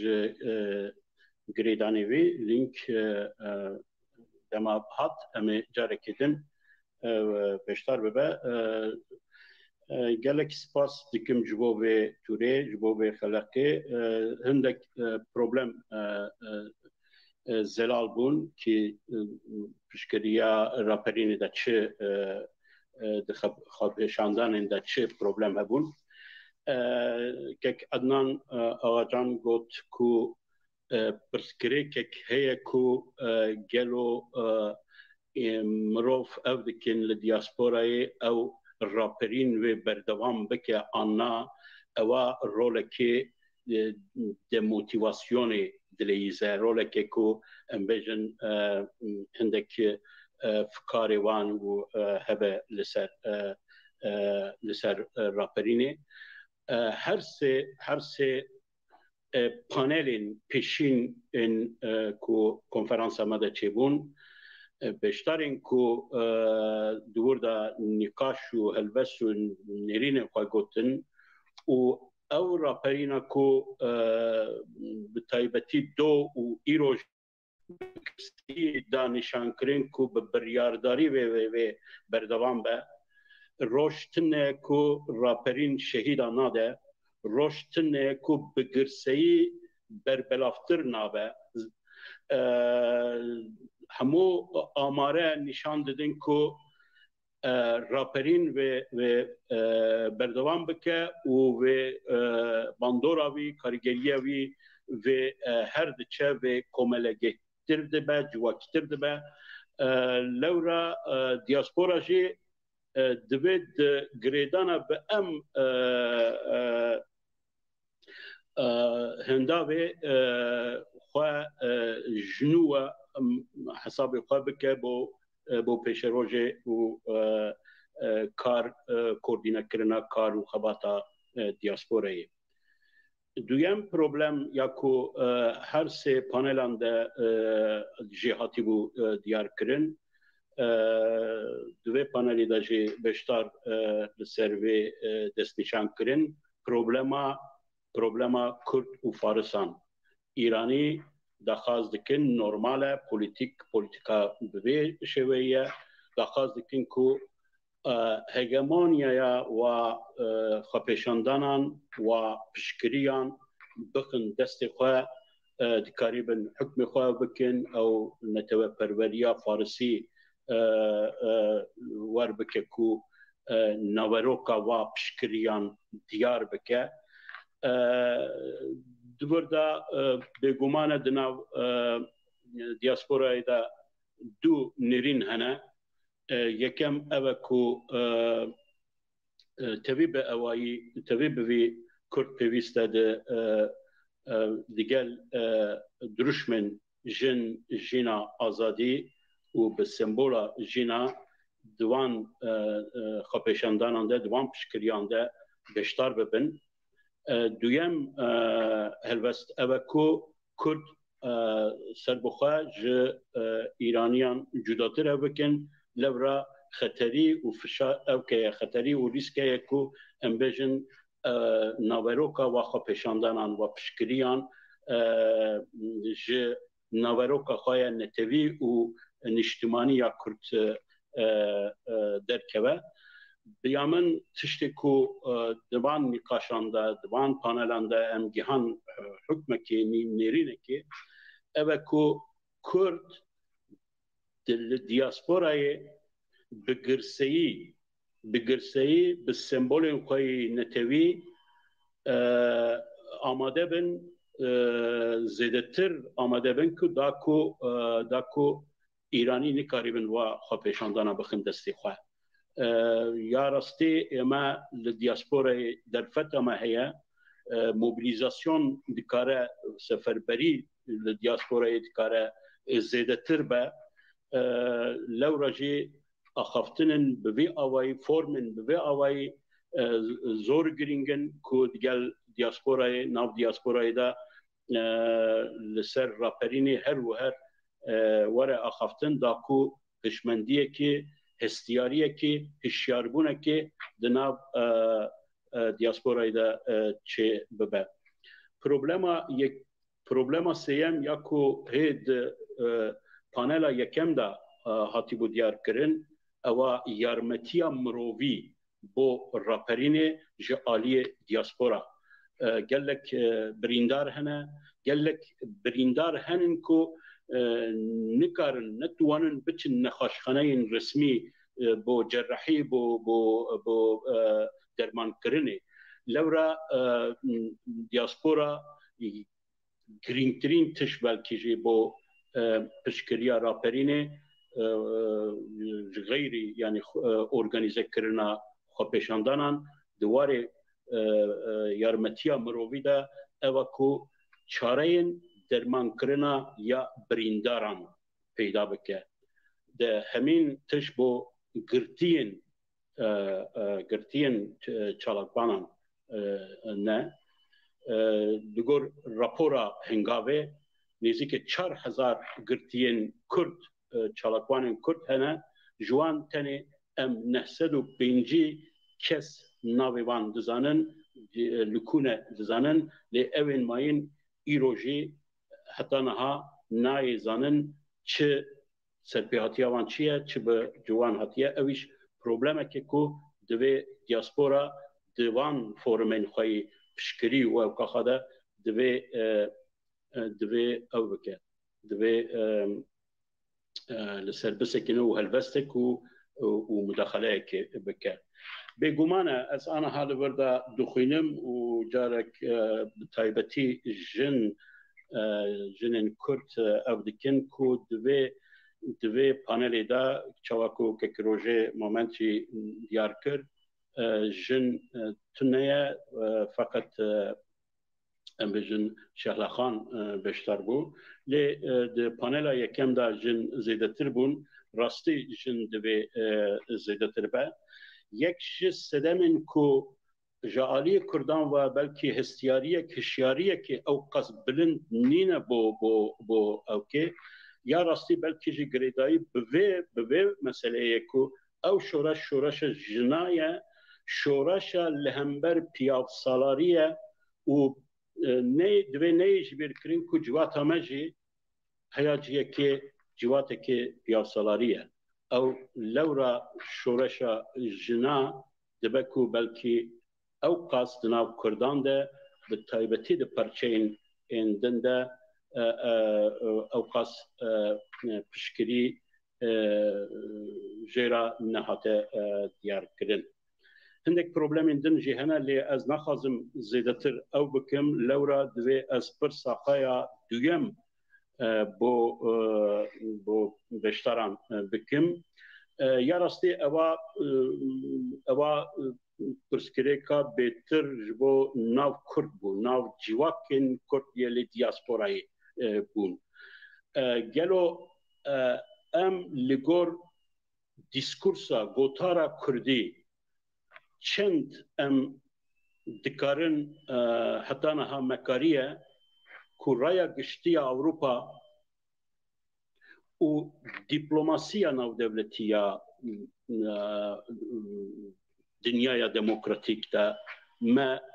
ما تسیر کری ما کاریگری کری ام جبوی چه دکارن باشتر تیکوستر بکن او پرسامن دویم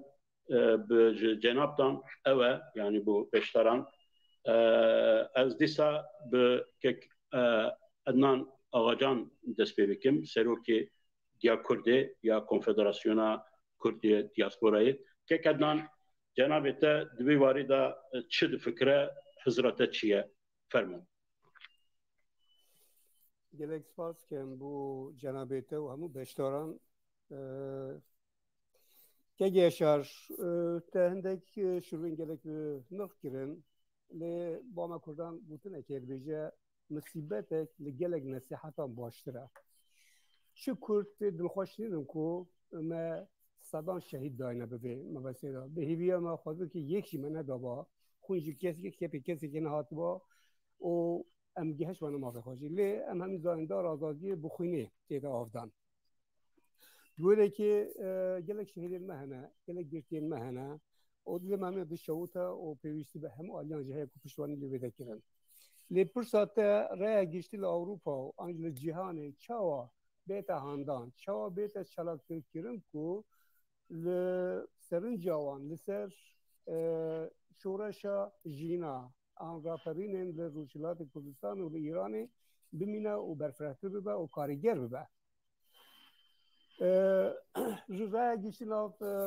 رای جهانه حتی ایرو هنده برتک هاتنه هم جالی دولت انزل هست هم یکی اروپا هم ولات جدا جدا جزای کل سر ایران تینه برین آن بحث لیتی دکرین حتی بگاوه جا آسا شخصان در نکتیه یعنی فلبلندکی پاسداران آن بسیجان آن رهدره که دولت ناوی و حاتیه ترخان کرن که زوداری که آن ظلم که آن کسی کشتیه و معلومی که وان دست بیده سر بیت دانین آنجی درکتن آن در و اگه درکن درک بینه دیتر و بینه گرفته لیوی دولت ایران حتی بگاوه منیته که غیر برنامه من آمریکا و یعنی که اروپا مثلا آتومی تشواسا به سبارت به راپرینه سبارت به ظلم زورداری که دولت ایران لسر ملت سپاندیه که اینا بین دو ماهاندا نه که می نزدیکی 400 انسان هاتن شهید کردن 15000 هاتن گرفتن جوانه بلکی جدهان یک امضان ناویتان هن یدی به سرشون دیار نکرد افزلمان نا سکنجی اوی بردام با چون جبو آخوندان اوی مان و نمانه او چجانا این رحمه حتی که آدوان اگر او سرنخون بون اگر بنگه وان تیک شو کشی وان سرپیان نامیده ملت کینو نفرت و 43 سالان بیجی جانیان دریخه جبوی جی یا که مبیتن هم لوکال هم لولاتین که ام لید جین که رخستین من ین سیویل و دموکراتیک هنه خبات نر من سیویل دیکن هم جی به جهن که بریاردر هر وکی یکتی اروپایه هر وکی ناتویه هر وکی کمالا مافهمون وانه هر وکی یکتی نتوانه ام حول بدین خواه بگهین نوانه ادبیج مالی لوکالی را یک واسط کم از آن فنلاندیا، ج نروژ، لدانمارک، لسوئد، لآلمانیا گلک انسان رایدار دولتی یان سروکین پارتیان یان انسان کو کاری ایش دست آمده بیتن در کتن سرجادان گوتار پیشکش کرینه پشتوانی خواه در برینه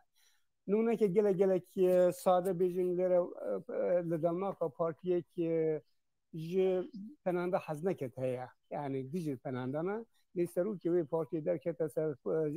کرسیه گوتاره که گلک جوان پیشکش کرد گلیک خواهی جی بری و از جبو سفارت ایران ریکم بلا بودن که از پشتوانیا دی خباته بکم چه که گلک باشه لیدوی حدود ولاتان در کفتن اوه ام بکارین رای گشتی ناونتوی هم بدین بر بویوه ام حول بدین داخل خود دلالتر بکن جبو پشتوانیا روشلات و روشلات کردستان و ایرانه اگر از پشتوانیا ایرانیتن پشتی دوست دمک دی بیتن زورداری دولت و گرانتر ببن یعنی اوه هم قوته که قدرته که بو خلق قهرمان روشلات کردستان هر واسه ایرانی که جان خواه بخت کن سنگه خبر گلان کنم مرتال و جناترسن لی اوه حتی درکی یعنی ترسه که حتی درکی ویهره حتی کنگی جبوه گل گرینگه ام وکی دیاسپورا وکی شهرخان جبوتی ام شقامان والا نکی ام درگه پارتیین سیاسیین وان ولاتان ام درگه ریخستنین بریاردر وکی کیا اروپا وکی ناتو وکی کیا ملتان درگه والا نکن همیشه البردرگه وان بین داخل تا پشتبانی هفکاری جوان میکنیم جبال که فاکتورا نافخوا چه شکلی نه گلن ایرانه به صورتای گلن کردستان که شورش لکردستان دست بکریه به همیشه و آمادن و جان خواه فدا دکن و جمرین ناترسن لی فاکتور دروازی گله گرینگه تنی بوانه فکر نایتن دولت ایران دستی آن درشتره یعنی ایران دبیج نوچه اندا لنادینا ساقو زبوکانه بس حشو شعبی بجه کرنه نظام گله کلش شنو حشو شعبی جی عراقی نن لبنان حزب الله هاتين جملان كيلر كيده بين او ده هر بينج دي بكم ليه بوی قدرت که پویست کو اف ملت موبیلیزه و پشتوانی لبیت کرن هم عالی آبوری هم جو آبوری سیاسی دا. نظام اگه برسوا پرسات بیتون که بله گلک سپاس کم که کردن اگر تشکیدن هبد امی دیسا پرساجت بکن از آنها مافیا خفتنه با همین پرسی بدن با که حسین بخشی پرسیاری انجمن هماهنگی که حسین بخشی همین پرساکو من جناب عدنان که عدنان کرد بوته اللي تشتكي لسر زيادة بكم يعني ام دزانن كو يكتيا اوروبا جي يكتيا دولة امريكا جي بروتستوين خو نشان ددن نخوشي خو نكي خاشي خو جي ايران ديار دكن حاليا يكتيا اوروبا و رونه عندك بريارا دربار ايران دا بگره همين تشكيل بو يكتيا تشكيلات يكتيا نتوايان دا و 27 مهدا و ببن قالوا او تشتنا او ديكلاراسيون او داخويانين اوروبا روجابا دكارن پیش بری کمکوژی یان دوندو تجیا ایران دا ببن استنگ و کارنا بکن ام دوی واری دا دوی چه بکن وقت دیاسپورا بهتر چه تدبیران چه ریگران دکار ایران بده سکناندن و دوی واری دا رولا دیاسپورا دکیجان استیده یا بو جنابه دا فرمو برام دنگه تا نبکریه سپاس کاگیاشان دیاره پرسیاری جنابتان لە پەیوەندی دەگەڵ مەسەلەی هەڵسوکەوت و لەواقعدا هەڵوێستەکانی ئەوروپا و ئەمریکا و دنیای دەرەوە بەرامبەر بە مەسەلەی ئێران ئەوان هەمیشە هەروە بووە بە دوای بەرژەوەندەکانی خۆیانەوە ڕەنگە زۆر هۆکاری تر لەو ماوەدا بەتایبەت مەسەلەی ئوکران و ئەوانش هات پێتە ئاراوە کە موضعی یا هەڵوێستی ئەوروپا یا وڵاتانی تر ئەمریکا بەرامبەر بە ئێران ئێستا هەڵوێستێکی ترە و هاتوونەتە سەرخەت و وڵاتێکی وەکو فەرەنسا مەسەلەی ئەویش شۆڕشی ژینا بەناوی شۆڕش لەواقعدا دێنێتە ئارا و دەهێنە سەر زمان ئەوەی کە پەیوەندی بە مەسەلەی ئێمە وەکو کورد لە دیاسپۆراوە هەیە هەر لە سەرەتاوە هەتا ئێستاش ئێمە دەبێ بتوانین لە دیاسپۆرا بە ینی نوێنەرایەتێک دروست بکرێ کە ڕوبە دنیای دەرەوە بتوانێ لە واقعدا نوێنەرایەتی نەتەوەی کورد بکە لە چوارپارچەی کوردستان و دنیای دەرەوە وڵاتان بزانن لەگەڵ چێ ڕوبەڕوون ئەمەش بەڕاستی خۆ لەو ماوەشدا نیشانیدا مەسئلەی خۆپێشاندانەکان بەتایبەت لە برلین لە کانادا لە شوێنەکانی دیکە لە هەموو ئەوروپا و لە هەمووان گرنگتر ئەو خۆپێشاندانە کە ناوەوە کراوە ئەمانە هەمووی نیشانیدا بۆ دنیای دەرەوە کە ئەگە خەڵک لە حزوریان هەبێ لە شەقامدا بن و خەڵک بیان هەبێ ئەوانیش هەڵوێست و سیاسەتی خۆیان بەرامبەر بە حکوومەتی ئێران دەگۆڕن هەروەک ئێستا دەبینین گۆڕاوە بۆیە ئەمە ئەگە بتوانین وەکو دیاسپۆرا بەهێزێکی زۆرترەوە ئەنی ئەم ناوەندانێکی ئێستا هەیە چه دیا کورد چه ئەنجومەنی هەماهەنگی چ ڕەوەندی کوردی چ کۆڕ و کۆمەڵەکانی دیکە لە سەراسەری جەهان ئەمانە ئەگە بتوانن لە ژێر یەک چەتردا ینی بە پێشتریش ئەمن باسی و مەسەلەم کە عەرزم کردن دەتوان ئەوان ئۆتۆنۆمی خۆیان پارێزن دەتوان بە شێوەی سەربەخۆکاری خۆیان بکەن بەڵام لە هەمان حاڵدا لەسەر چەند خاڵی هاوبەش سەر چەند خاڵی هاوبەشی نەتەوەی کە خاڵی هاوبەشی یەکجار زۆرمان هەیە ئەمە دفاع لە بەرژەوەندی نەتەوەی خۆمان دەکەین ئێمە وەکو کورد مەسئلەیەکمان هەیە بەناوی مەسەلەی نەتەوایەتی مەسەلەی ڕزگاریمان هەیە هەموو لایەک هەموو حیزبەکان هەموو ڕێکخراوەکان لە هەر چوار پارتی کوردستان بەحسی ڕزگاری دەکەن باسی ئەوە دەکەن کە لە ژێر چنجی داگیرکار ڕزگاریان بێ ئازاد بن بۆیە ئێمە دەتوانین لەسەر زۆر خاڵان بەیەکەوە دانیشین و لە ژێر یەک چەتردا بتوانین نوێنەرایەتێکی هاوبەش ڕوو بە دنیای دەرەوە دروست بکەین پێک بینین کە دەوڵەتانی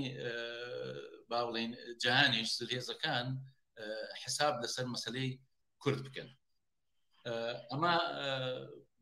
هیوادارم توانین بێتم وڵامی پرسیاری جەنابتانم دابێتەوە لە پەیوەندی لەگەڵ مەسئلەی ئەوەی کە کورد لە ئەوروپا لە دیاسپۆرا چی بکات لە مقابل ئەوەیدا چون پێشتر ئەو پرسیارت کرد فارسەکاندا چۆن ئێمە دەتوانین وەکو کورد خۆمان بناسیین وەکو کورد ئێمەش هەبین وەکو ئەوەی کە فارسەکان ئێستا لە هەموو شوێنێک لۆبیگەری دەکەن فارسەکان لە هەموو جگایەک هەن بە باوەڕی من ئێمە دەتوانین یەک ئەوەی کە بەحسم کرد بە یەکگرتوویی دوو ئەوەی کە تا ئێستا دیاسپۆرا نەیتوانیوە لە هێزی لاو لە هێزی جوانەکان ئەوەی کە نەسلی با بڵێن منداڵەکانی ئێمە کە لێرە گەورە بوون یا ئەو جیلانەی کە لە ساڵەکانی 2011 2015 ئەوانە هاتن بۆ ئەوروپایە ئێمە هەتا ئێستا نەمانتوانیوە لەو نەسلە لەو جیلە کەڵکی پێویست وەربگرین تەشویقیان بکەین بڕۆنە ناو حیزبەکانی لەواقعدا ئەوروپا ئەمریکا کانادا شوێنەکانی دیکە ببنە ئەندامی و حیزبانە ئەوانیش بچن لۆبیگەری بکەن بەو شێوەی ئەمە دەتوانین لەبارەی کاری دیپلۆماسی ئەوانەوە تاسیلاتی خۆمان وەکو کورد دابنین و سیمای کورد و شناسی کوردی خۆمان بە دنیای زیاتر بناسیین. زۆر سپاس ئەمن فعلا وەختان ناگم و gelek spas dikim kek Hüseyin Bexşî bo ve axaftinê anaha mafê axaftinê ez ê bidim bo Doktor Ali Mazuçî hemîn pirs bo Cenabê Ali Mazuçî dikim lê ez ê pirsekê din li ser pirsa xwe dixwazim zêde bikim bo kek Ali Mazuçî li xetê ye kek Ali فرمو كيك علي هبيدارم تا برسيارة من فهم كني بو تجيشتي بو داخل كم تشتكي لسر في برسي زيادة بكم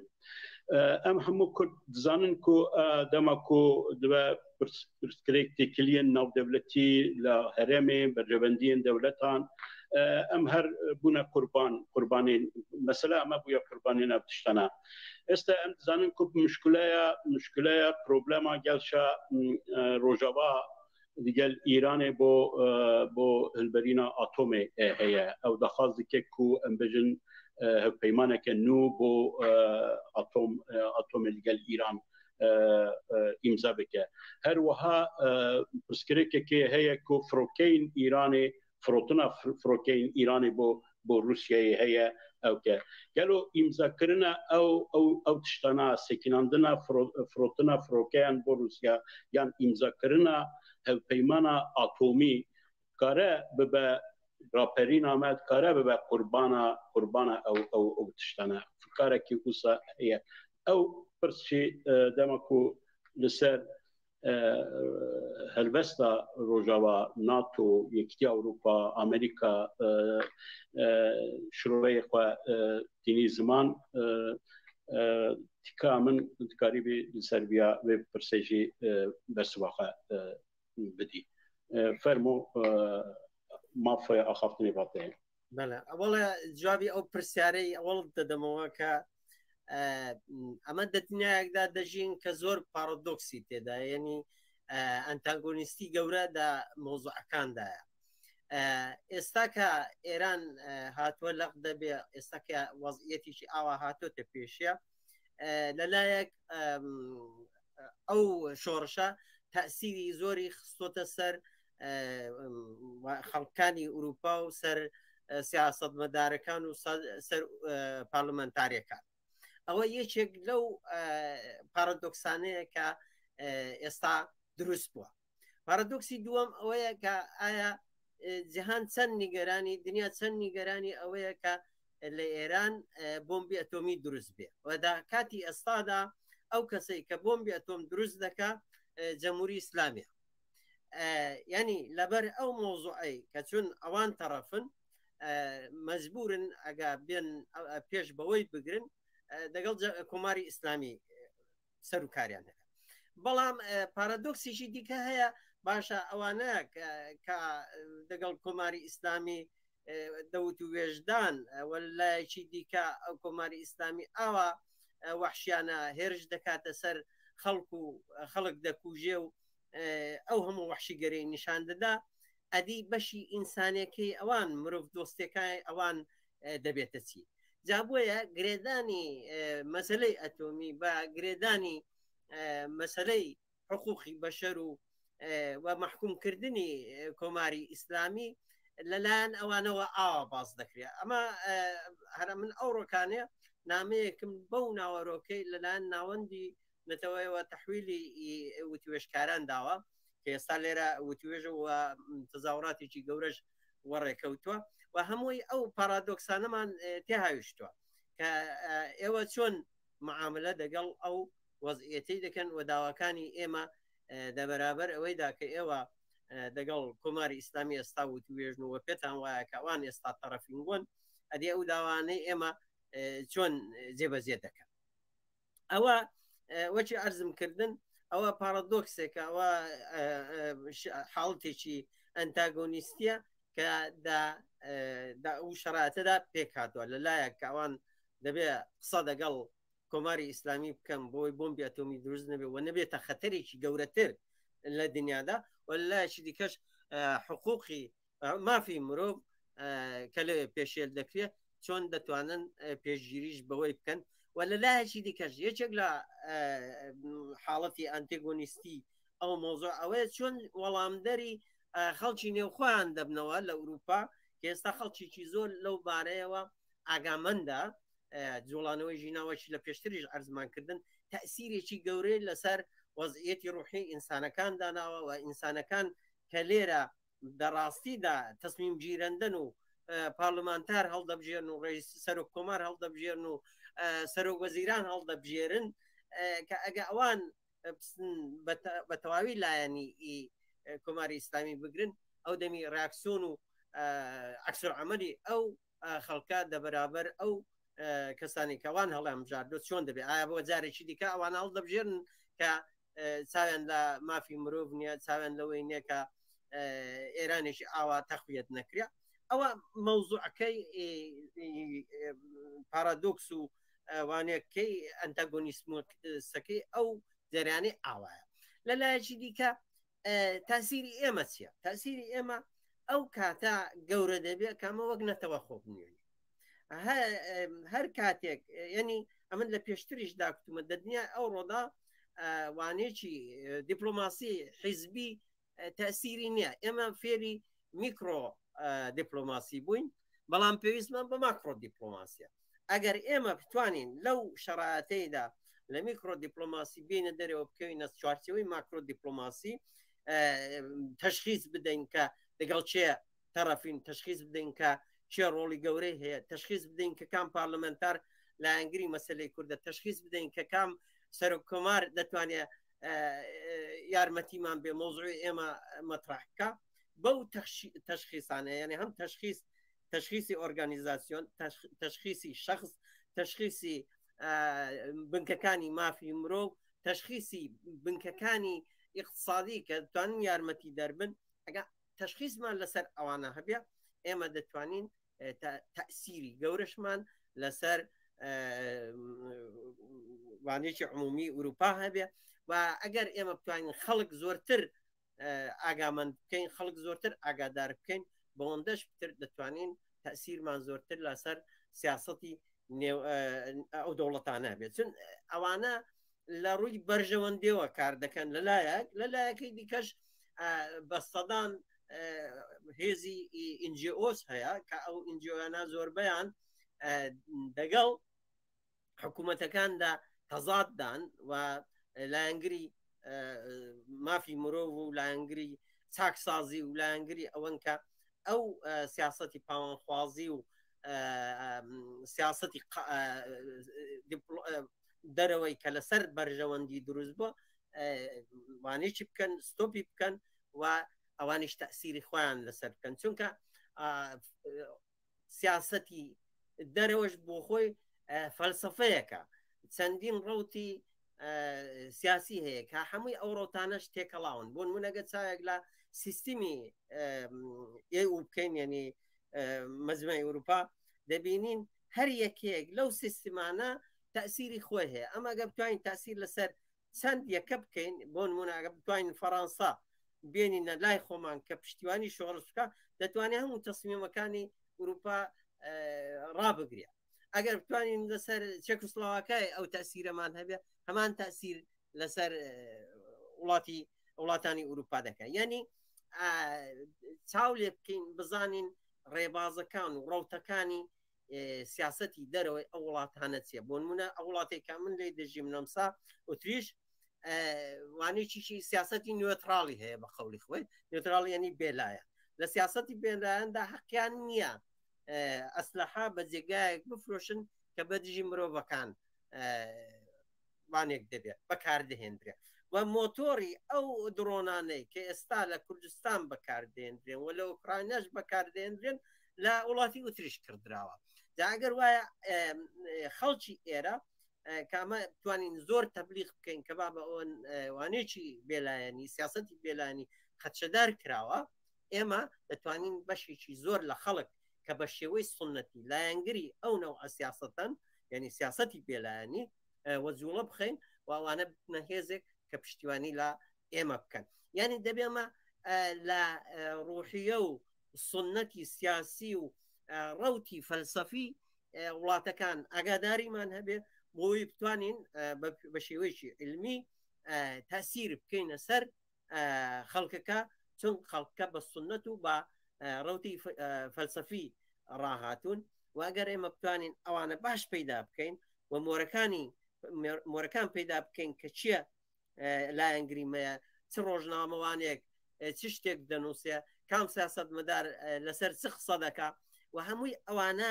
پێویستیان بە ئۆرگانیزاسیۆنێکی زۆر زۆر گەورە و محکەم هەیە کە بەداخەوە ئێمە نیمانە ئەوە دەبێت دروستی بکەین ئەگە ئەوەی دروست نەکەین ئەو دەمی ناتوانین لە ڕەوتی سیاسی وڵاتەکان ئاگادارمان بێت ناتوانین لە سنت و شێوەی تەعاملی خەڵکە ئاگامان هەبێ ناتوانین لەو پارلمانتارانە ئاگادار بین کە بە نەفعی گەلی کورد بە نەفعی شۆڕشی ئێران قسە دەکەین ناتوانین لەو سەرۆک کۆمارانە لە قسەی و سەرۆک کۆمارانە حاڵی بین یعنی ئەتووە هەر چەندی قوڵتر بچی دەنێ و سیاسەتی ئەو وڵاتانەوە ئەوەندەش دەتوانین زیاتر تاسیریان لەسەر بکەیت و ئەوە بە ئۆرگانیزاسیۆن و بە یەکگرتووی و بە سیاسەتێکی نەتەوەیی بەگومانی من پێک دێ و زۆر زۆر مهمیشە برادێک باسی کرد کەمە چۆن توانین هێزی جوانی خۆمان هەم بخینە نێو سیاسەتی ئەو وڵاتانەوە و هەم ئەمە کەڵکیان لێوە بگرین چون ئەوان لەباری زمانەوانەوە لەمە باشترن ئەوان لەباری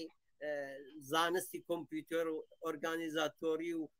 ئەو شتانە لە ئێمە لەو نسلی باشترن چون ئەمە نسلێکین کە دەگەڵ ئەو شتانە ڕانەهاتوین دەگەڵ مۆبایل ڕانەهاتوین دەگەڵ کۆمپیوتەر ڕانەهاتوین دەگەڵ ئینتررنێت ڕانەهاتوین ئەو نسلی کە لێرە گەورە بووە ئەو ئیسعدادانەی هەموو هەیە چۆن نسلی جحێڵ لە نێو کوردستان وە جوڵە کەوتووە ئێمە دەبێت ئاواش حەول بدەین ئەو نسلی وەگەڕ بخین ئەو نسلا بەداخەوە هێندێک کەوتۆتە تەسیری ئەو چەند ساڵە مادبوونەی ئێمە چون ئێمە بەداخەوە یەکجار شکستمان هێنا دیارەوە شکستێکی زاهری بوو بەڵام ئەسڵدا ئێستا کە دەیبینین نەتیجەکەی دەبینین کە بابە کۆماری ئیسلامی دیارە فشاری زۆر خستۆتە سەر خەڵکی نێوخوا زۆری کوشتون زۆری ئەدام کردوون نێشتۆ ئۆرگانیزە بن بەڵام دەگەڵ ئەوەش اتحاد و انسجامێکی زۆر زۆر گەورە لە نێوخۆ هەیە کە زۆر خودڕەسیشە بەڵام ئەو شتا لە نێو دەسپۆرادا کەمترە بۆ چونکە خەڵکی دەسپۆرا لە ئەو جەوە دوور کەوتونەتەوە و دەجەوێت کەوتون کە چەوێکی ئارامە ئێمە دەبێت ئێستا خۆمان وا تەطبیق بدەینەوە کەما خۆمان باوێنە ئەو شەرایەتە ڕوحی ئەو شەرایەتە ناخۆشەی ئەو خەڵکە تێدان و هاتوونەتە مەیدان و ئەوە دەبێت بزوێنەرێکی باش بێ بۆ ئێمە کە ئێمە هەم نسلی کۆن و هەم نسلی تازە بینەوە نێو مەیدانی خەباتەوە کەڵکیان لێوەربگرین خۆمان ئۆرگانیزە بکەین بە هەر نەڵین هەر باشین باشی بۆ خۆی نیسپێ خراپیش نیسپێ بەڵام ئەمە تا سیاسەتێکی نەتەوەیمان نەبێ ماکرۆ دیپلۆماسی فێر نەبین ناتوانین تەسیری گەورەشمان لەسەر ئەو وڵاتانە بێت چۆن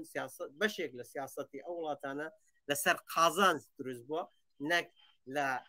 ڕووی ئینسانیەوە بەڵام بەشێکیش مافی مرۆڤ و ئینسان دۆستی دەنەزەر دەگرێت و خەڵکیش ئەو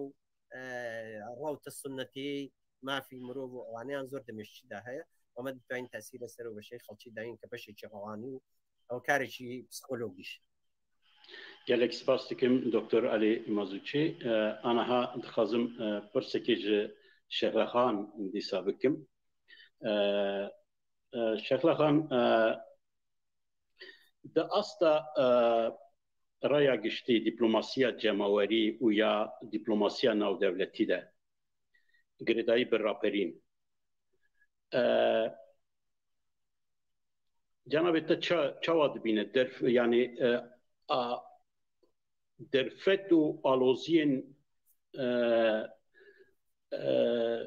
aloziyên di wî warî de çi ne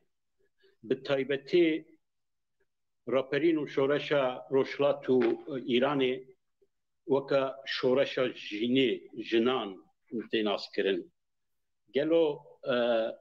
em dizanin ku tu çalakwanekî pir girîngî bo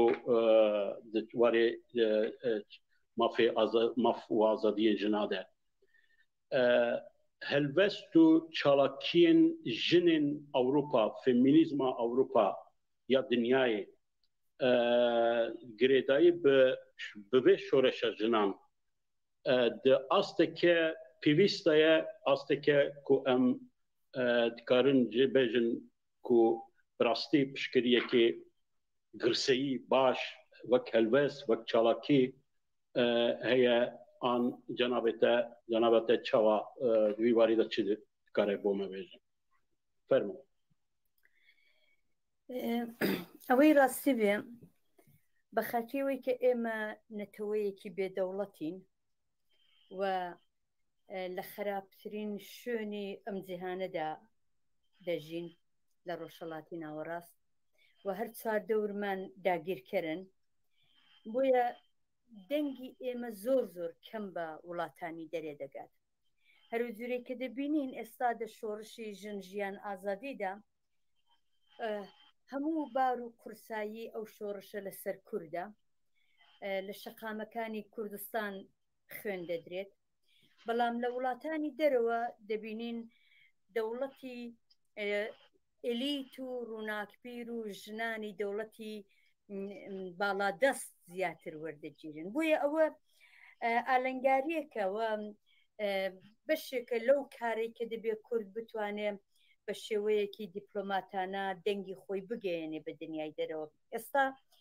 شۆڕشی ژن ژیان ئازادی لە هەموو دنیا ناسراوە خەڵک دەزانن کە کچێکی کورد بوو کە بەدەستی پاسدارانی کۆماری ئیسلامی شەهید کرا بەڵام کاتێک دەگاتە مەرحەلەی دیپلۆماسی کاتێک دەگاتەوەی کە ئەتۆ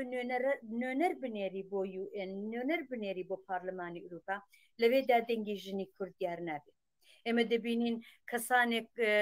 لە وڵاتانی دەرەوە وەردەگیرن سەرۆک وەزیرانی وڵاتان دەبینن لە ڕێکخراوی یەکگرتوەکان قسە دەکەن لە فەڕەنسا دیداریان دەبێت لە ئالمان دەبێت بەڵام لەو نێوانەدا دەنگی ژنی کورد دیار نییە ئەوە هەم بەخاتیەوەی کە تو وڵاتێکی بێدەوڵەتی نەتەوەیەکی ژێردەستی و هەمیش کەمکاری لە خۆمانە خودی ئێمەش کە دەبینین شۆڕشی ژن ژیان ئازادی لە دنیاەدا ئاوە دەنگی داوەتەوە ئەوڵین جارە ئەمن لە 30 ساڵ ژیان لە ئوروپا دەبینم کە خەڵک بەو شێوەیە باوەشی کردوتەوە و ئەو شۆڕشەی وەکو شۆڕشێکی ئینسانی ڕۆنێسانسێکی جیهانی چاولێ دەکات بەڵام دەنگی ژنی کوردیار نیە لەوێ ئێمە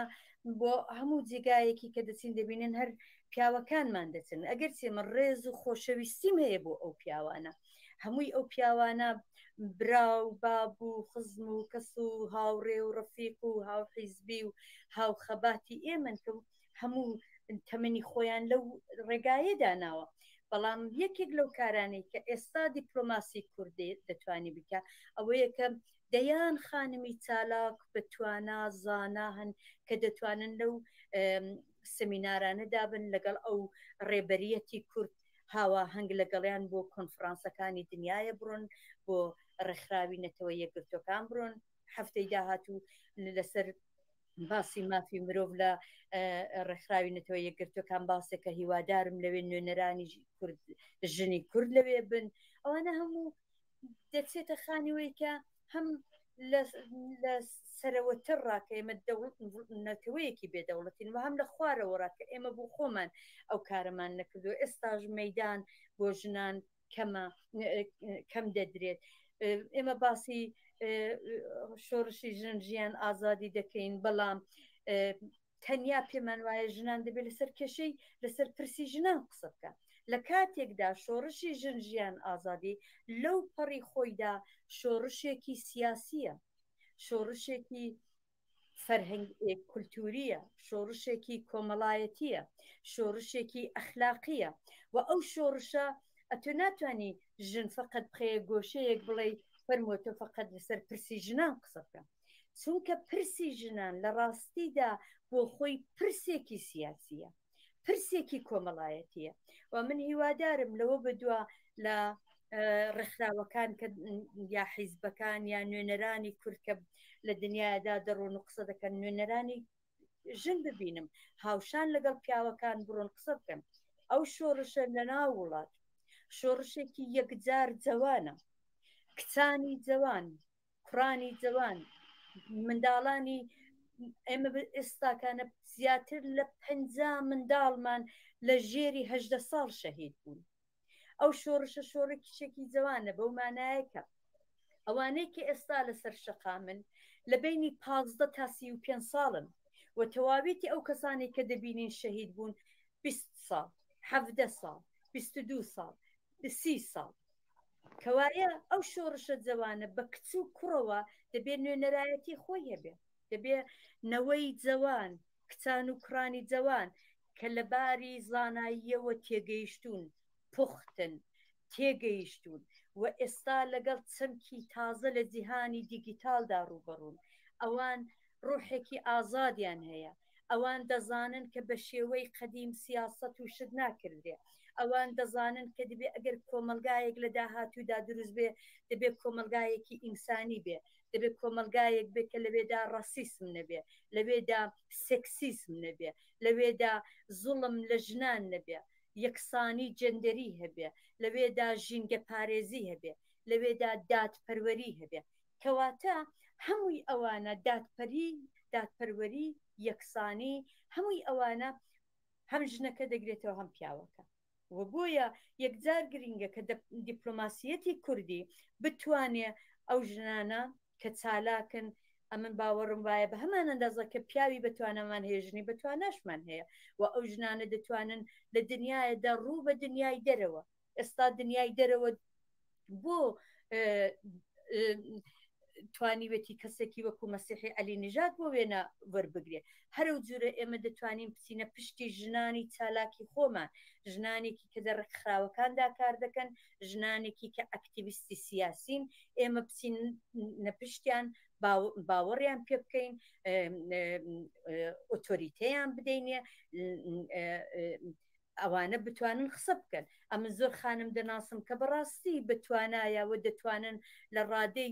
نێونەتەوەییدا قسە بکەن لەسەر کێشەکانی کورد لەسەر مەسایلی ژنان لەسەر ساختاری ئێرانێ کە بۆ ئێران وڵاتێکی تۆتالیتەرە بۆ ئێران وڵاتێکی مافیاییە بۆ ئێران وڵاتێکی دژەژنە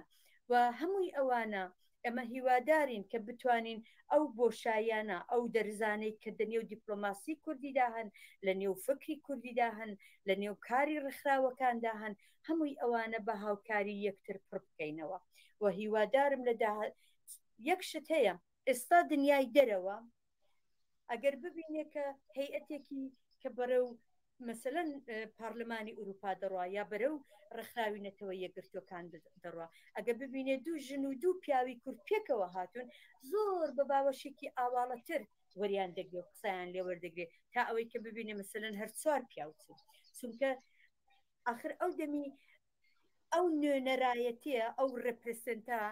ناتوانێت نوێنەرایەتی ئەو شۆڕشە عەزیمەی بکە ئەو شۆڕشە عەزیمەی کە بە نێوی ژن ژیان ئازادی هاتووەتە سەر ئەو شۆڕشە عەزیمەی کە ئێستا لەسەر شەقامەکان بە هەمان ئەندازە کە کوڕانی جوان لەسەر شەقامن بە هەمان ئەندازە کچانی جوان لەسەر شەقامن یعنی ئێمە وەکو کورد دەبێ فکر لە هەموو ئەو بەشانە بکەینەوە کە چۆن بتوانین ڕوو بە دنیای دەرەوە کاری خۆمان بکەین بە تایبەت کە کاری ئێمە چەند قات سەختتر دەبێت کە ئێمە نەتەوەیەکی بێدەوڵەتین و زۆر کەمتر ڕێگامان بۆ دەکرێتەوە بەڵام بە ئیبتکار بە خەلاقیەت ئێمە دەتوانین زۆر ڕێگا بکەینەوە. gelek spas dikim Şeyla Xan kek İbrahim Cihangirî pirsamın hemîn pirsamın bu cenabtan kek İbrahim li vir e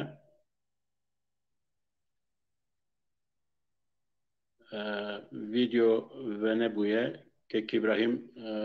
ketiye an li vir e kek Macid belê tu li virî gelek spas kek İbrahim hemîn pirs bote yani rojava çawa da asta diplomasiya raya giştî ya cemawerî de û bo diplomasiya navdewletî de em di çi kîjan astê denin girêdayî bi piştgiriya bo û helbesta bo raperînê lê tiştekî din bikim ji ber ku cenabê te li Kanadayê di silata Kanada derbarê dewriyeya irşad polîsê ehlaqî û pastaran de bawerim hindek biryar girtin eger mümkün be karîgeriya encambariya ew biryarana bo pastaran bo bejin polîsê ehlaqî de praktîkê de facto çi ye yani çawa ye eger karî bê derbarê viya de jî fikrê xwe û helbestê xwe bo me parve bikî fermo gotin ya cenabê te. زۆر سپاس من پێشکی پێش ئەو باسە دەمەوێ باسەکەی پێشم بەوتەیەک تەکمیل بکەم ئەویش ئەوەیە کە دۆستان ئەماژیان بەوە کرد لە دەرەوەی وڵات ئێمە بە ئاڵای کوردستان و هێماکانی خۆمانەوە کێشەمان دەگەڵ ئێرانەکان پەیدا دەبێت ئێمەش لێرە و کێشەمان هەبوو بەڵام پاشەوەی چەندین جار بە ئیسفاری خۆمان ئاڵای خۆمان بر و بەحث و جەدەل و حتا ڕەنگە جاجارە شەڕە دند و کەش پێکات پێ بەڵام ئێستا ئاڵای کوردستان دەنێ و هەموو تەزاوراتەکان دەدەشێتەوە هەمووش دەزان ئاڵای کوردستانە هیچ کەسێک نەبێڕزیت پێ دەکا نەباست دەکاوە نەدەڵێ پێت دەڵێ وڵات بۆ چێڵداوە تەنانەت فارسەکان ئێستا ئاڵای کوردستانمان لێوەردەگرن ئەوە دەمەوێت ئەوە هەر بەکو بابەتی پێشوو باس بکەم بەڵام ئێستا هاوڕێیان ئەمن بابەتی من بابەتێکی سیاسیە مژاری سیاسی کۆمەڵایەتێ لە بابەتی سیاسیدا ئەمن وا دەبینم سیاست ینی بەرژەوەندی وڵاتانی جیهان بەگشتی هەتا پێش شۆڕشی ژینا وایان دەزانی کە ئەو ڕژیمە لەسەر پێیە وایان دەزانی کە ئەو ڕژیمە برکێشی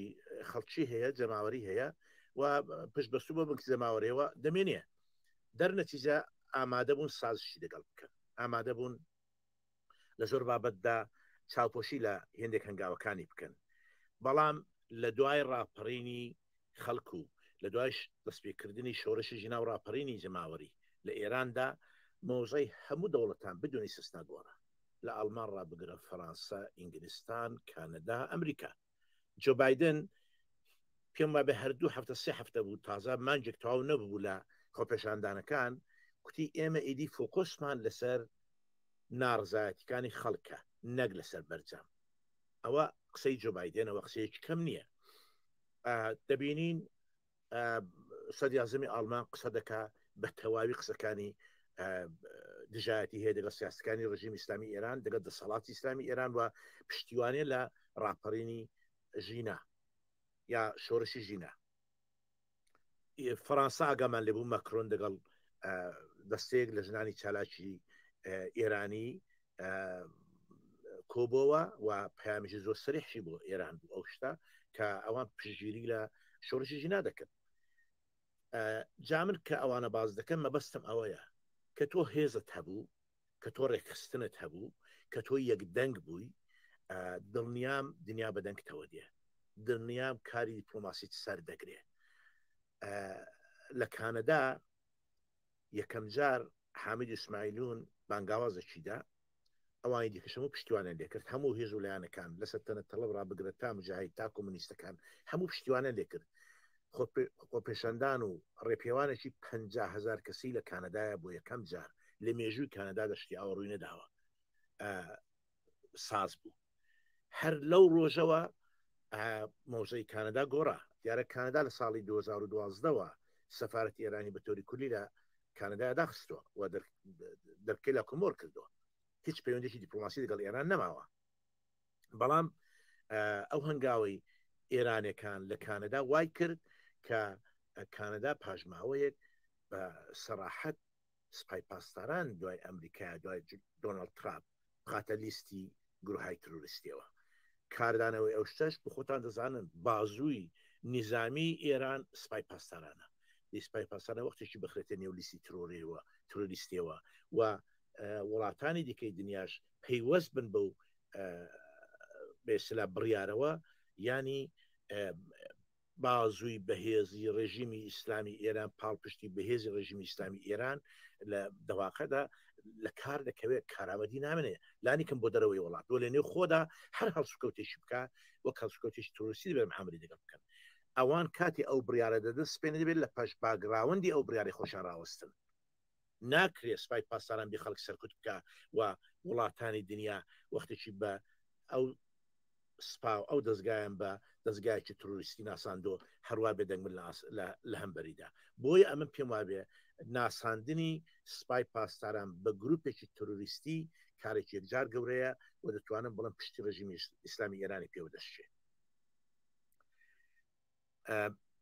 من قسەکەم کورد دەکەمەوە ئێمە سەرە و بابەتە ناوەندەکانی دەرەوە دەوڵەتان وڵاتان یا دەبێت دەگەڵ بەرەیەکی کوردستانی تەرەف بن کە بریتی بێ لە ئەحزاب و نوێنەری نەتەوەی بکەن نوێنەری میلەتی کورد بکەن و نوێنەری بەسەڵێن ئێران بکەن یا دەنا بە تاقیتەنە دەگەڵ هیچ حزبێک ئەوانە کۆنابن و حزبێک بەتەنێ بە نوێنەری خەڵک نازانن. من ئەوەم بۆ خۆم لە کۆبوونەوە یەکدا دەگەڵ کاتی خۆی دەگەڵ ڕێبەرایەتی حزب لێرە دەگەڵ لیبراڵەکان دانیشتین و دەتوانم بڵێم نەفەری دومی لیبراڵەکان دەقەنەوەی پێکوتین کوتیەی ئێمە وەکو حزب ناتوانین لەگەڵ ئێوە قسە بکەن ئێوە دەبێت هەموو حزبەکانی دیکە کۆ ببنەوە نوێنەرایەتی میلەتی کورد بکەن ئەو جا بێنە ئێرە توانین قسەتان دەگەڵ بکەین توانین کە ناچیشتان دەختیار بکەین. مەبەستم ئەوەیە لە حزبدا ئەگەر حزبەکان بتوانن بەرەیەکی کوردستانی پێک بێنن ئەگەر بتوانن بەرەیەکی بەرفراوانی کوردستانی پێک بێنن دەتوانن نوێنەرایەتی خەڵکی کورد بکەن بە ئیزافەی ئەو ناوەندە کوردی و کولتوریانەی کە لە دەرەوە هەن وەکو دیاکۆرد وەکو کۆمەڵە کوردیەکان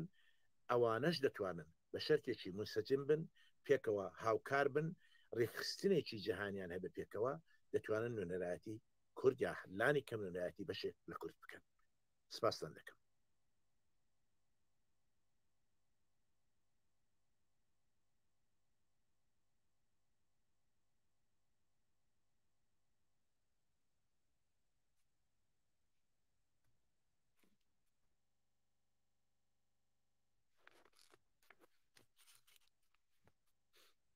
وادەرۆژەکە قسەم لێ وەرناگرێ moment ne başı. Ezş çend ezmuna le pişkiriyên xwepeşandanên li Sofya Bulgarya du tiştên girîng bibêjim.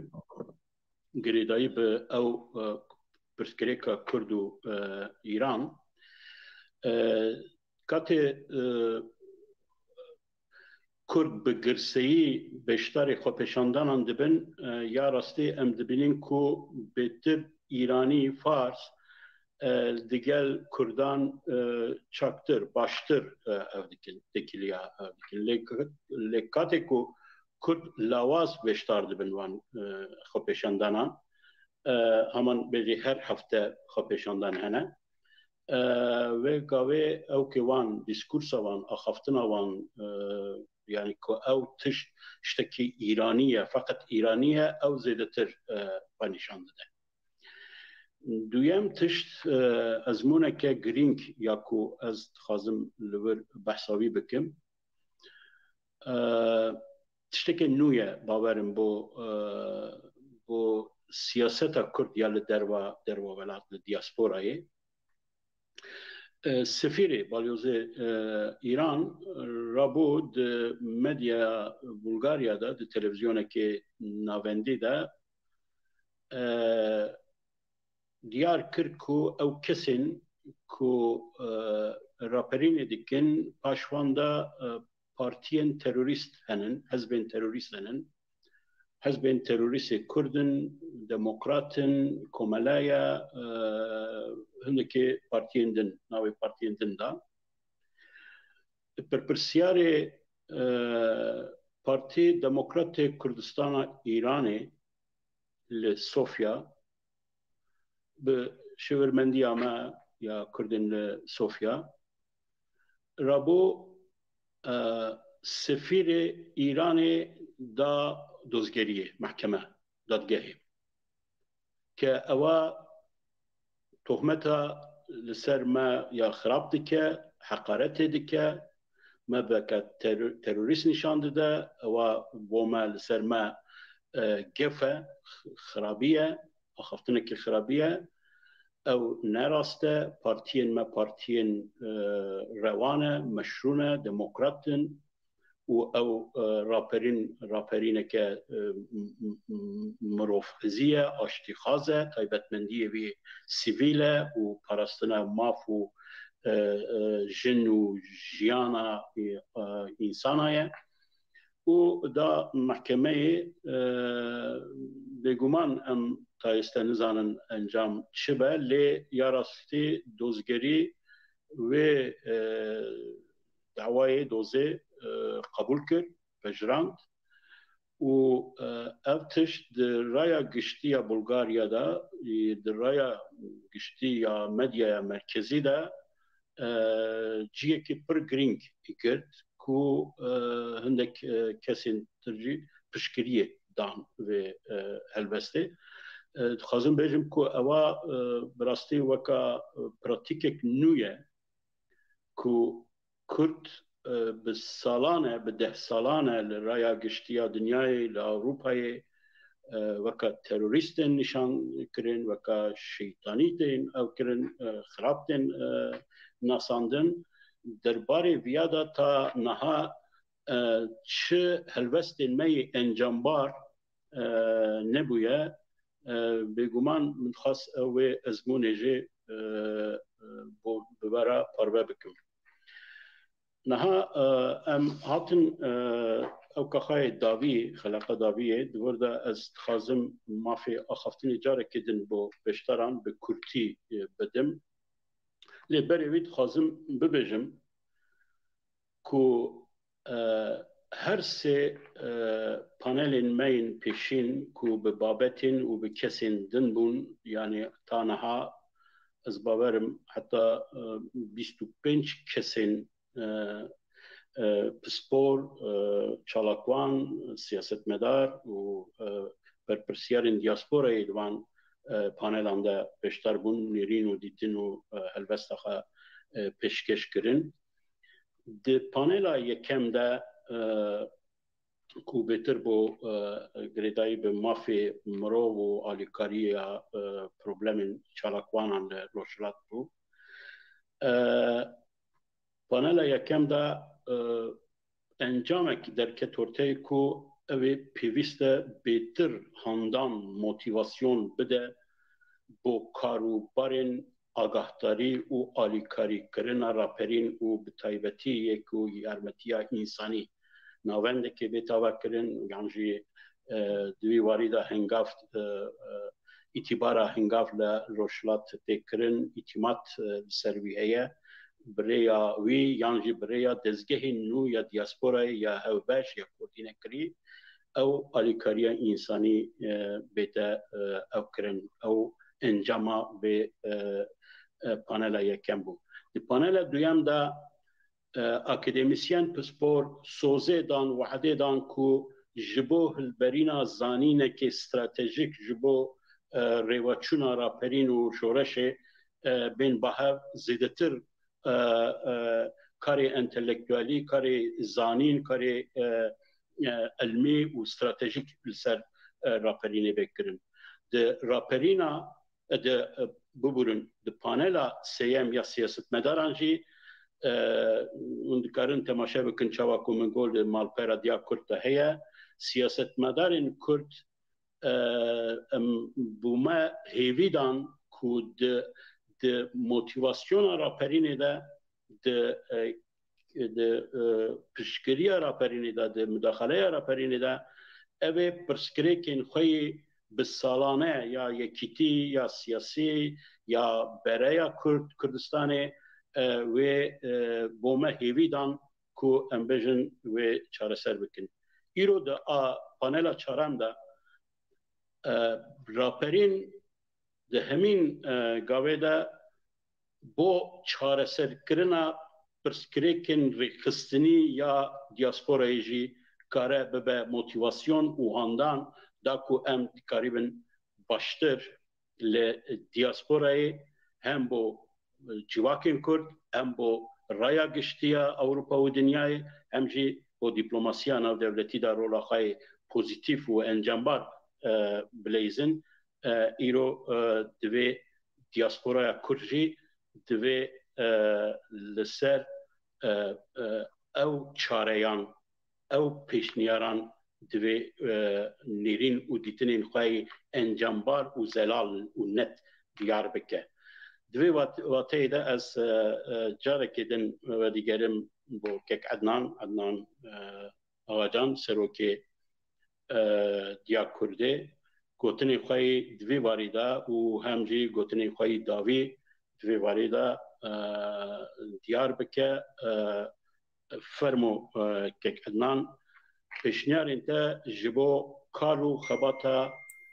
دیاسپورای یا لپیشروژه چیه فرمونه؟ سپاس کن که یاشار بعد از گرموی شیلاخان گازنده کش گازنده وی لوی خباتی دو مر پیشن آن جن تیران نینن از وی گازنده باش بینم و ریز همه جه دیگرم لیساج مخابن خب شمدانن که دانمارک اش شهادم ان نافدانم اگر صد هبن صد زلام بن ده جوانه جن ev xapişan eger li Kurdistanê ban me digo belkî ber meseleyên çandî, kulturî, malbatî, adet, edawet jin xwe navîn an rê lênan evdayîn. Lê evên ku Ewropa dijîn eger sedî sed nebe sedî nehwê dê ban jinên ku li Ewropa dijîn ez wê baweriyê me hêvîdaran vê baweriyê xwe biparêzin jî xwedî desthilatin. Eger mêrê wê derkete ser cadê jin jî dikare eger bixwaze digel mêrê xwe derkeve ser cadê. Ez hêvîdarim gelek xwişkên me, gelên dayîkên me, gelên kîçên me, gelên jinên Kurdistanê û xwebaş û welatparêz û jîr û zîrek vê mesele bi şekî girîngtir bigirin derkevne ser şeqaman. Tinê derketina mêran têra naketin. Em hemû bi yekdestî hemangî derkevin. Ji bo wê jî yadî jî bi gotina dawiyê ez bêjim ev serhildana firawan dibe ev e du mehborîn ez wê hêviyê me wê baweriyê me dê berdewam bîtin jî eger vê carê jî xeterek şikestek hebîtin lê guharindin hatiye kirin îran na zêre destê kewna du mehberî neha. Wek diaspora me çend cara got em hemû her dibêjin belê gelek rixistina diaspora hene. حاول تیده دا اینکو شتا که هفش پیده دا مزاندی لی ریز دارن تیش توی به پرنسیپ به نرخ بینه کرن تینی دلخوازی نابه چیش کامن جی کردستانی بونا چی کسی نینه چیش کامن شو خوابخشی و دلخوشی ها و کردستانی بونا کسی نینه لی هر تیجی همه که دخوازم و یک رش کردی نه به پرنسیبان ام بین پیش از اوامه قواتام و قدرتام اوه ام وی حوله بدهی گلک ما بندن که بین درکی ما بیخن بار کاتو هیویه که جیب کن اوه مثلا هیویه و مثلا داخواز جی کسان کرن نینه اوه ارکی ما همویانه ام شوقی خدای نپیشی آخواه و یک شخص شو خواب پرسیم و یک ریخستن خواب پرسیم و یک کماله بیجین چما از جهه که جه ناگرم چما از درک داینم چندین کمالین مهنه صدان کمالین مهنه لهمه سطح اروپا امریکا لی چجور حول نداینه لگل ریخستنه که آن لگل سازیه که آن لگل در دور خواه بکی ماسی از بیجین مثلا دو اتش دکتر علی مازوشی لوی دریه چندین کماله هنه لی حتی آنها خباته که هفت نابینا وان کمالان دا من نبهیستیه از ویدارم که هبه بلکه از بین ازانم لی از یاد زانم چندین ولاتان ریخستنین کردستانی هنه فقط هر کسی که جهه خواه مالا خود رونشتی خواره هم جی قالب که خود در کبین در دور خود میزه بکن همین که دلی من اینه همین که لسر ده آسا نامه جنینه و نابه جی لی تشتی هفبش جومه ولات مایه نتوا مایه آلام مایه او ایدئال ما جبو کردستان اینه ایرو روژه هم ده ایرو هم بستگی یک پیش هاتیه من خدا پانل روش سیاست مدار رو که گرش رو باز کردی گله که پیش ما گازن رو هم من یک تیک لشکری نینه و من چه پک نینه این بنده کی سکی نینه اول کنه هاتی با هم که مزر هات نباهر اول هین در ما هین بنده کی سکی نینه شما هین در ناختون بیجه امشه هینه امشه تلابی اول جبو کمالانج در باز به جبو کنفدراسیون فدراسیون در باز به و لوالاتین هن ولاتان لوکالی افتشته پیکاتیه یا از باش دارم مثلا فنلاندیا که ولات و فدراسیون کل فنلاندیا لگل ناوند همکاریا حزب سیاسی کردستانی ناو هماهنگی گلگلک زیرک دایا او خودی بریار ورکی خودی ازمونن لوان شالاکی اندا روجس او حتی نه لدنمارک همانتش بر دوام لیره او لنروژ از آنم حولی حضرت نداین از هیچ کم او نمونه لجیان همه بربلاف بدن ام حول بدن هر کسی کالی خوابه کسی در ون نهیلی بو ویروژی بکی ماسی اگر من ناوی چطور که هفبش ندانا لی خبات این هفبش اگر داره که خبات که هات روژوی هات گوره کسی اندی خواه پاشتر نگیر نبیجین یا منینه یا وانه یا من یا وطنینه یا مایه سپاس ما قالك لسروي فكرة دكن قالوا برابرين بردوام بك يانا من د پانل کې دنده او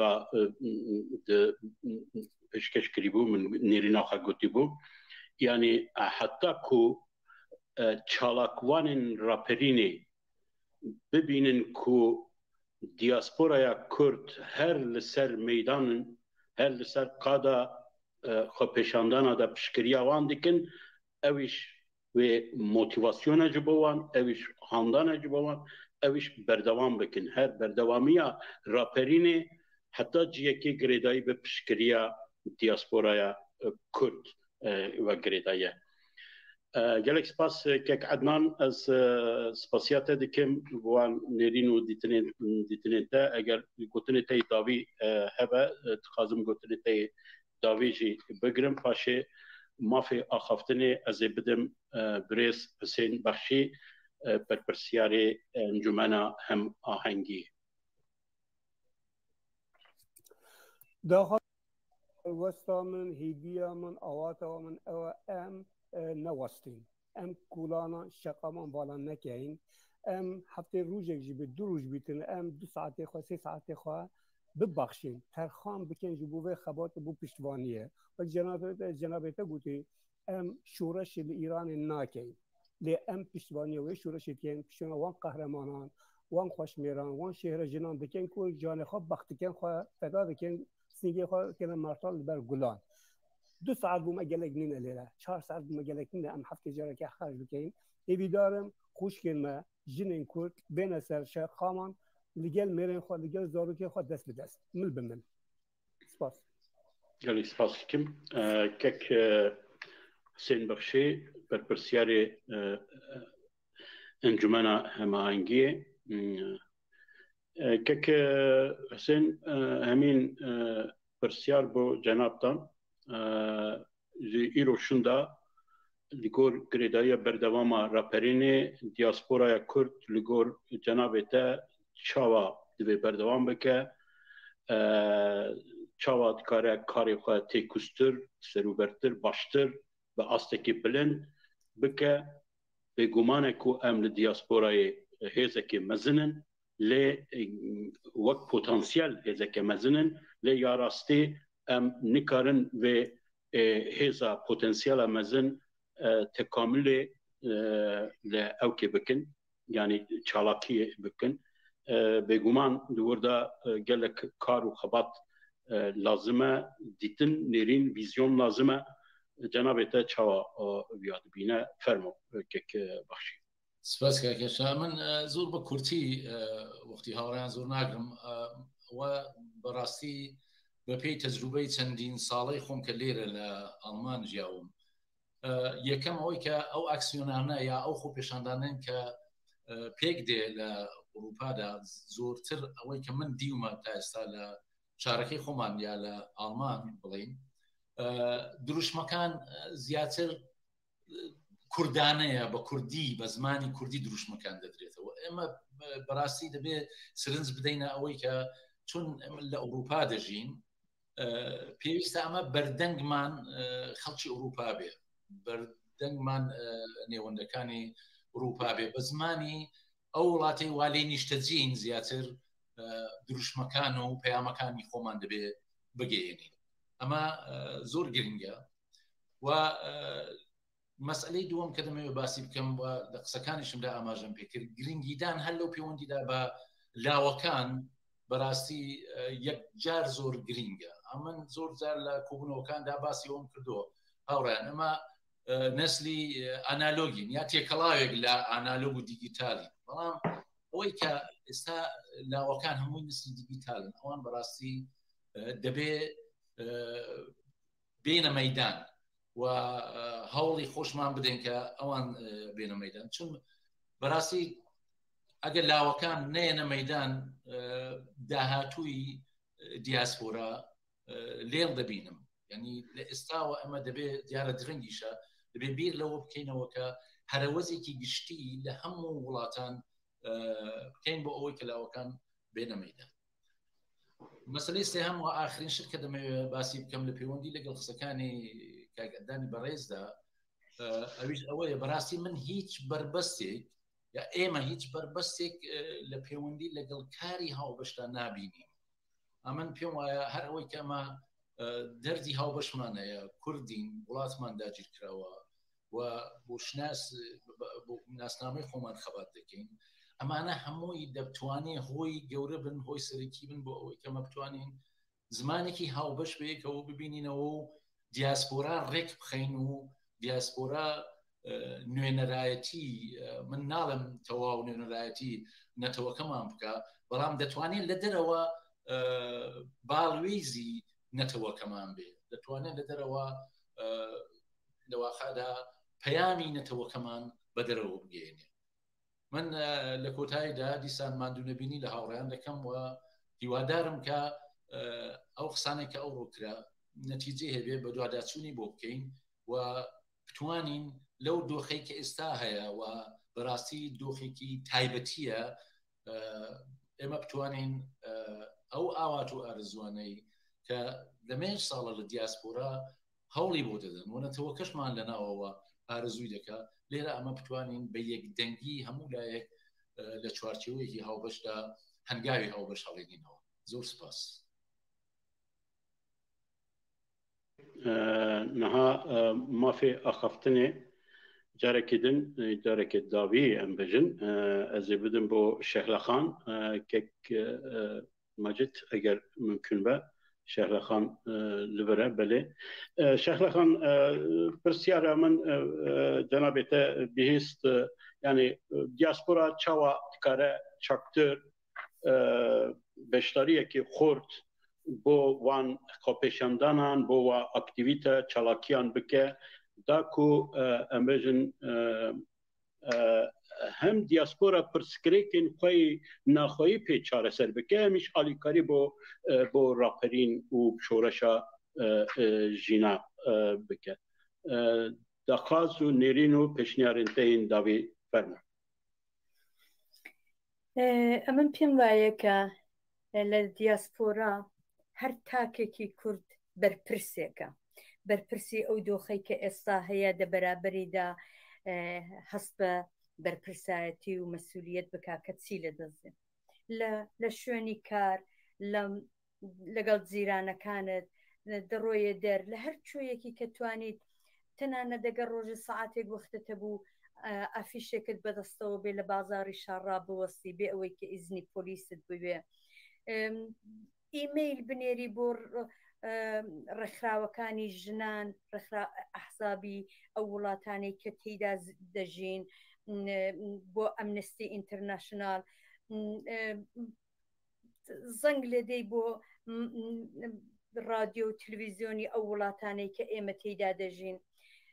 بە هەر جورێکی کە دەتوانین ڕوو بە دنیای دەرەوە ئێمە کار بکەین هەر تاکێک بەرپرسێک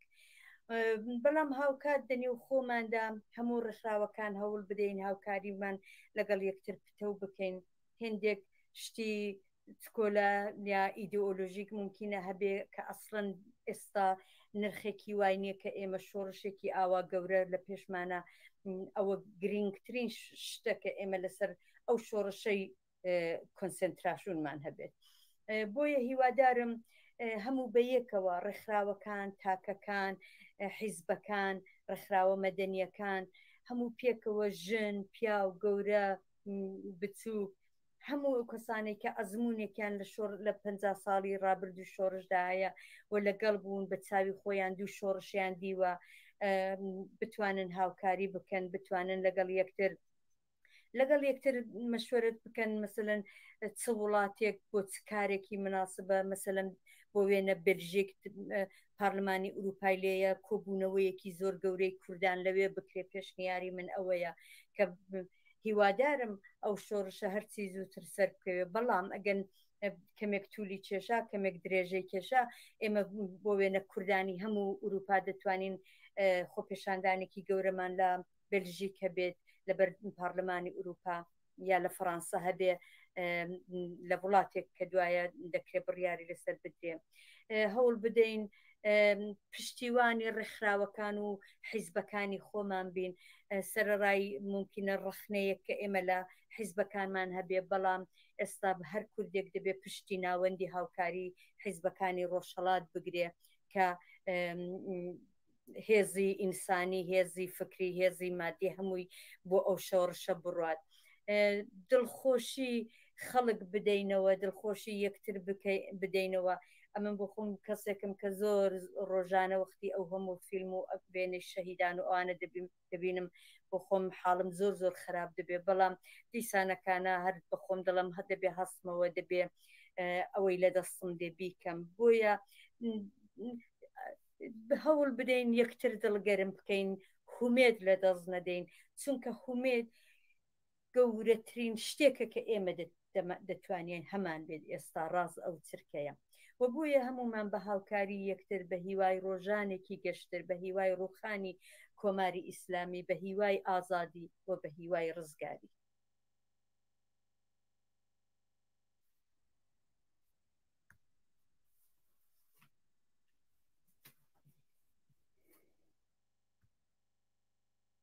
انتلکتوالی و سیاسی یا کرد بهتر جی بگره بهتر گرانی بگره و بوان آخفتن تی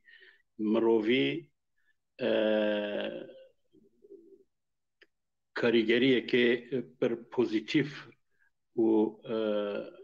نرم لسر توگر و نرین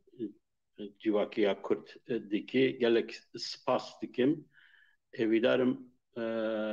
ژنên Kurd زێدەتر دوان فۆرمên akademîk û konferansa de cî bigirin dîskûrsa gotara jina Kurd rola wî berstir bikin. Mafê axaftinê ya davî dîsa bo Doktor Alî Mazûçî bidim. Doktor Mazûçî hemîn pirsiyar hêvîdarim cenabtan pirsiyara min têgihiştin. Ji îrojşûnda diaspora çawa kare baştir, çalaktir, pêwîstîtir li gor derfetên civakên diasporaya Kurd û bi derfetên dijîtal û derfetên transnasyonalîzmê çawa dikare baştir xwe rêxistin bike û rola wan xwepêşandan û piştgiriya da bike. Fermo. دەگەڵەوەی کە من زۆر پشتیوانیەوەی دەکەم کە کەسەکان فەردەکان وەک ئیندیڤیدوەل وەکو فەرد ڕۆڵی گەورەیان هەبێ، بەڵام زۆریش محتەقید بەوەم کەمە دەبێ شوناس دروست بکەین. ئێمە زۆر جار لە حاڵەتی ئێستادا شوناسی حیزبیمان پێ لە شوناسی نەتەوەی گەورەترا و زۆر کەسشمان هەیە کە چون لە حیزب بێزارن ویا لەو کۆلکتیوانە کە هەیە بێزارن هیچ شوناسیشیان بۆ خۆیان دیاری نەکردووە. جا بۆەوەی ئێمە بتوانین ئیتحادێکمان هەبێ دەبێ ئێمە وا بخێنینەوە کە شوناسی نەتەوەی لە شناسی حیزبی گەورەترا، شوناسی نەتەوەی بۆ خۆمان دروست بکەین بۆی وەک نەتەوەیەک بینە مەدان. ئەگەر وەک نەتەوەیەک هاتیە مەدان هەم لە ڕادەی ئینتەرناسیۆنالەوە دەتوانین زۆر نفوس پیدا بکەین، قسەمان بڕوا و ئەوان بەڕسمی ئەمە بناسن و هەم دەتوانین تەسیری ناو خۆمان باش ببێ. شناسی نەتەوەی دەتوانێت هەم ژن هەم پیاو هەم لاو هەم پیر هەر شتێکی کە دەگنێ و کۆمەڵدایە بۆ لای خۆی بچێشێ. بەوام ئینسانەکان ئەگە بێشناس بوون هومێدی خۆیان لە دەست دەدەن، ئەنجیزەی خۆیان لە دەست دەدەن و ئەوە دەبێتە خۆی ریزشێک هۆی ڕوخانێک لە نێو کۆمەڵدا. جا بۆیە ئەمنیش هەروەکو ئەو خۆشکەشەلا ئیشارەی پێکرد زۆر محتەقید بەوەم کە ئینسانەکان دەبێ ئامانجیان هەبێ، ئینسانەکان دەبێ ئەنجیزەیان هەبێ و ئینسانەکان دەبێت توانای تەسمیم گیریان هەبێ و بە سورعەتیش کارەکان جێبەجێ بکەن. چونکە ئێستا لە زمانی دیجیتالدا لە زمانی ئینتەرنێتدا پێشچوون بە حدێک سەریعە کە ئەتوو بەو شێوە سنەتی پێشتر ناتوانانی پێڕا بگەیت. ئێمە دەبێ خەڵکمان هەبێ کە لەسەر داهاتوو بتوانن تحقیق بکەن کە دوو حوتوی دیکە سێ حوتوی دیکە چ لە قەومێ و ئەوان خۆ بۆ سێ چوار حوتوی پێشتر کە ئێستا نەهاتوە ئامادە بکەن کە سیاسەتی دنیا لە چەند حوتوی دیکەدا لەوانەیە تەسمیماتێک بگرێ. یعنی ئەگەمە نەتوانین داهاتوی خۆمان ببینین بێگومان ناتوانین تەسمیمی سەریع بگرین. ئەگە هەر 10 ساڵ لە پشت ئەو شتانەی ئەو واقعانەی کە ئێستا دەقەومێن بمێنینەوە بێگومان تەسمیمی وا دەگرین کە ئیدی دەبێت دەبوو 5 ساڵ لەوەی پێشتر بەکاری بێنین بۆ ئەوڕۆ نابێت. جا بۆیە ئەمن زۆر محتەقید بە نۆگەڕاییم، زۆر محتەقید بەوەم کە ئینسانەکان ئەنجیزەیان بدەینێ، زۆر محتەقید بەوەم کە شۆناسێکی نەتەوەی دروست بکەین و شۆناسی نەتەوەی خۆمان پێ لە شۆناسی حیزبی پێ لە شۆناسی ڕێکخراوەیی گەورە بێ. هەتا ئەمە لە قالبی شۆناسی چکۆڵەدا بمێنینەوە ناتوانین شۆناسی گەورە دروست بکەین. ئەوە پەیامی منە و ئەمە دەبێت لە سەحنەدا بمێنینەوە فعالیەتی بکەین بۆی قووەت و تااقەتێک بین بۆوانەی نێوخۆی وڵات و لەباری ڕووناکبیرەوە دەبێت یارمەتی دەربین، دەبێت خۆمان بتر ئەزیێت بکەین، دەبێت فێر ئەوەی بین ینی سادە فکری نەکەین، چون سادە فکری شتێکی زۆر حاسانە کاغەز سپێ تەختە ڕەش ڕەشە دەبێمە لەو حاڵتەی بینە دەرێەوە بتوانین زۆر پیچیدەتر بیر بکەینەوە بۆی بۆ شتە پیچید و پیچەدە و وانێک و تێکەڵا و پێکەڵاوی دنیا ڕابگەین لێ حاڵی بین و بە پێی ئەو لێ حاڵی بوونە باشانەی کە دەبێ بمان بێ تەسلیماتی خۆمان بگرین و داهاتی خۆمان تعین. دكتور علي مازوچي أنا مافيا خفتني أمي بدن بو كيك إبراهيم جهانگيري أو جي بو نيرينو بو چونيخا بو بشروجا كاروبارين دياسپورا يا كرد پیشنیار بکه أمي پیشنیارو نيرينو ديتني دا وربگرين كيك إبراهيم فرمو دنگتا وكري نينا كيك إبراهيم سپاس بۆ هەموو بەشداربووان و سپاس بۆ ئێوە کاک یەشار و کاک مەجید دەقیقە و پانەلەکان پێکەنا ئەمن بە کورتی دەگەڕێمەوە سەر قسەی ئەوەڵێ لە دوو حاڵەت بەدەرنێ ئەمن هەمیشە لەسەر ئەو دوو خاڵە پێدا دەگرم یەکگرتن و ڕێکخستن هەردووچیان گرنگن پێشنیاری وازە هەم بۆ ئەو شتە ئەوەیە ئێوە کۆمەڵە کوردەکان دیاکۆرد نازانم ئەنجومەنەکان ماڵی کورد هەموو ئەوانە لە ئوروپا لە ئەمریکا لە کانەدا تاکە پێکەوە ارتباط بگرن زۆر شتێکی پێشنیارێکی ڕوون و ئاشکرا دەدەم و زۆر سەری هەژە پێشنیارە دەدەم ئێرە ماڵی کورد هەیە لێرە من ژمارە تەلێفۆن یا ئەکاونت ماڵی کوردتان دەدەین بۆی پەیوەندیان پێوە بکەن حامدی ئیسماعیلون یەک کەس بوو دەستی کرد بە ڕێکخستن لە هەموو وڵاتانی دنیا تیمی دروست کرد لێرەش تیمی دروست کرد تا ئێستا دوو تەزاوراتی یەکجا زۆر گەوری سەرکەوتی وەڕێخستووە و خەریکە تەزاورات سێومی ژۆرە دەخات ئێوە کۆمەڵە کوردیەکان دەست بکەن بەوە و کارێکی ئاوا بکەن بە تایبەتی ئەو کوشتارەی ئێستا دەکرێت ئێستا لە بۆکان دووبارە کوشتار کراوە ئەوڕۆ خەڵکی دیکە شەید بوو و ئەو کوشتارە درێژە دەبێ بەرامبەر بە گەلی کورد لەوە زیاتر بە عەقیدەی من قسەکردن لەسەر و بابەتانە ڕەنگە نەمانگەێنێتە واقعیەتێک دیارە قسەکردن باشە بەڵام بە شەرتێک کە کردداری لەگەڵ بێ کردداری من کردداری ئێوە ئەوەیە کە هەرچی زووتر پێکەوە لەسەر تەسەری وڵاتانی دنیا کۆ ببنەوە ئاوە بەیسلا ئانلاین پێکەوە دابنیشن کۆنفرانسێک بگرن ڕۆژێک دیاری بکەن ئەمن پێمایە هەرچی زووتر شەمبەی داهاتوو یەک شەمبەی داهاتوو لە بەردەرچی لە ناوەندی شارەکان لە بەردەمی پارلەمان لە پارلەمانی ئوروپا لە هەر جێک کە بۆتان کرا بەرامبەر بەو کوشتاری بە تایبەتی لەسەر کورد دەکرێت دەبێ دەنجی ناڕزایەتی هەڵبڕن پێشنیاری زۆر مشەخصشم ئەوەیەکە ئەو کارە بە هاوکاری دەگەڵ ناوەندی هاوکاری بکرێت چون شەوانش بە هەرحاڵ ئێستا ڕێکخستنێکن وتوانە خەڵک کۆکەنەوە و داوا لە هەموو حزب ڕخراوەکانی دیکەش بکەن کە پشتیوانیتان لێ بکەن ئەمن پێشنیارم ئەوەیە لە ئێستادا لانی کەم بۆەوەی بتوانین کە دەنجی ئەو خەڵکە وەزاڵە هاتۆ بین دەنجی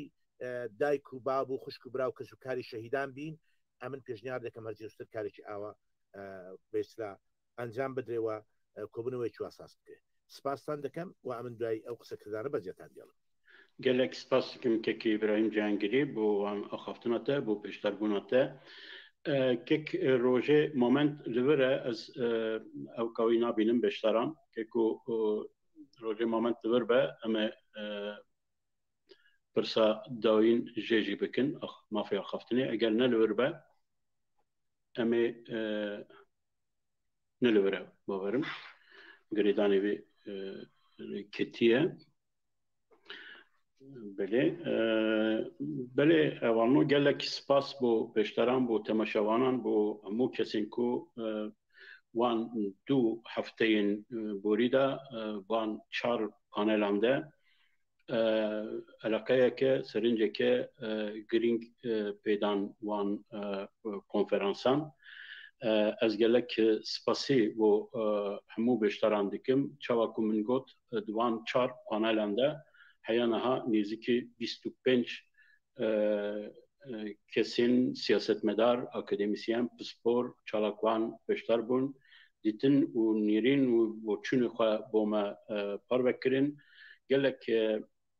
nîqaşên girîn katin kirin, gelek problemên ku هم بو راپرینه هم بو هدف سیاسی راپرینه هم بو پشکریا بو دیاسپورای راپرینه گلک نیرین و دیتن هاتن خوله بگمان نکو امه وان نیرین و دیتنان وکا انجام نامه که آماده بکن و پشکشی رایا گشتی یا کردو اگر ممکن به با ولات و امبجن با دیپلماسیا نافدولتی بکن اویدارم کنفرانسین بین کرن ج ایرو باشتر و تکوستر بکرن و چالاک تر بکرن جبو به کنفرانسی پرویسته از سپاسیا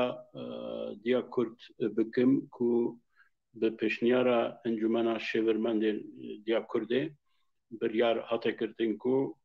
او کنفرانسا به آوایی بکرن براستی گلک آلوزی گلک پسکریک هبون پیشبری به کنفرانسی ده یعنی ام پرجاران رخنه سیاست مدارین خواهد کن یا راستی پرسکریک هال دیاسپورای سیاست مدارین ما جی سیاست اما آلوستره مخابن ناو اکادمیسیان کرد جی پرسکریک کن مزن هنه سه اکادمیسیان کرد تاکو مروفت کاری بده بابته که به آوایی دا کو ایرو راپرینه که کو هر روش شهید مهنه ام بینم با هف ام مزحمتی کشاند یا راسته راپرین ایرو گازی آمده که کو ام هندک تشتین خواه بخشی بکن چالاکوان راپرینه خواه بخش دکن جیانا خواه بخش دکن وکا پیشمرگه که سیویل لی ام لأوروپا لدیاسپورای هن حسابین پر بچوک نوخاده دکن هن حسابین ازوتیه دکن ام نکارن فرمکی بوی آوائی درست بکن اوا آنها بلکی تشتکی پر نورمال بکو نه پشت دو مهان لدسپیکا راپرینه دا دویابو او کنفرانسانا بهاتنا چکرن داکو روی ما ریگه همه زلالتر ببانا باشتر ویزیونه که هوایا مخابن پشت دو ماه ما او تشت رئالیزه کرد ما بجی آنی هیویدارم کنفرانس جی ایرو شوندا باشتر بن او به ازمونک جبو جی ایرو کاروبارن بو دیاسپورای و بو راپرین جی ایرو شوندا کک ولات من برساوی دیت هری داوید خازم ببی خلاص بکم جبرکو د کک ادنان باش زانه جبرکو د کمیسیونا هیئت ارگانیزه کرنا و کنفرانس دبو گلک پرسکریکن مای ارگانیزه کرنا و کنفرانس ده هندك برسن عجيب هاتن هوليكو لما للدياسبورا هي وكا تيجيشتنك وان آلوزيان وان برسكريكين سياسيين بري ما چارسر نكريه هندك قوتن ناو اورغانيزاتوران دا كسين كور نروشلاتينه هنن هندك قوتن او جوه پارتي سياست مدار اگر او بي ازنايم هندك اكاديميسيان بومن قوتن كو شيخلا خان لبر بحق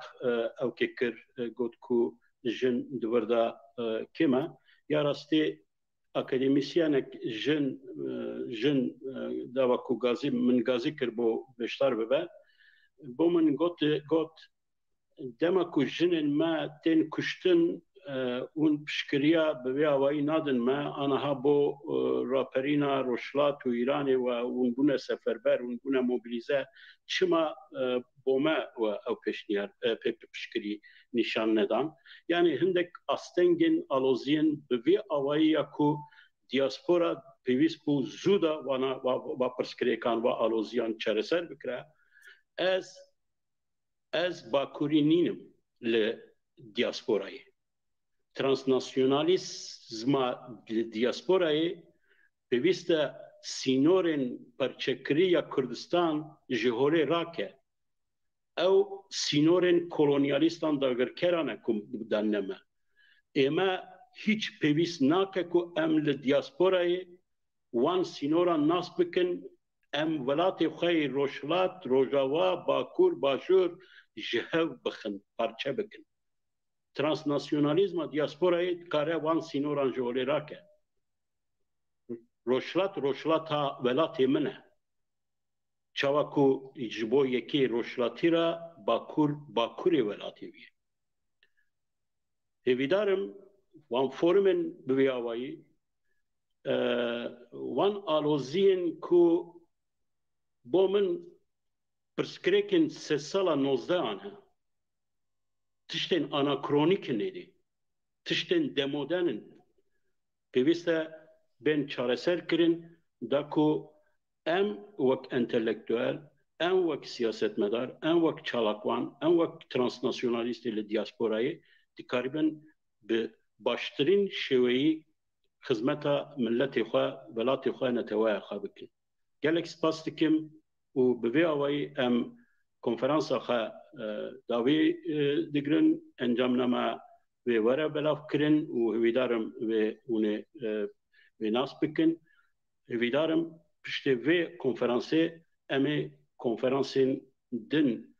ارگانیزه بکن جبر کو راپرین نما بسکنه و راپرین بردوام بکه حتی کو بردوام بکه امجی هر و لگلوان بن گلک سپاس دکم بمنن دخير وخشيه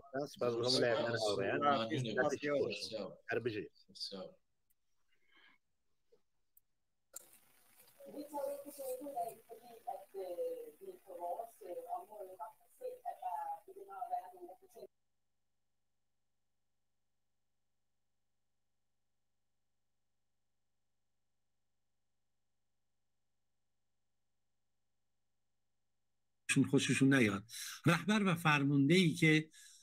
چندین سال عملاً وقت خودش رو فکر خودش رو توان خودش رو دوستانش رو گذاشته در جهت حمایت و راهبرد این انقلاب بزرگی که ما شاهدش هستیم به ویژه در این 60 روزی که ایشون رو دائم در این صحنه می‌بینیم ما خودمون انرژی می‌گیریم من خودم به شخصه وقتی که جوانانی مثل ایشون رو می‌بینم البته موهاشم سفید شده یک انرژی و روحیه دیگری می‌گیریم امروز خب یک کمی فرصتی بیشتری پیدا کردیم طبق عادت معمول سعی خواهیم کرد که سوالات شما رو اگه فرصت رسید به ترتیب خدمت آقای جوانمردی ارائه بدیم و در این 40 دقیقه‌ای که در خدمتشون هستیم گفتگویی داشته باشیم پیرامون اون چه که هر چه زودتر ما بتونیم در این انقلاب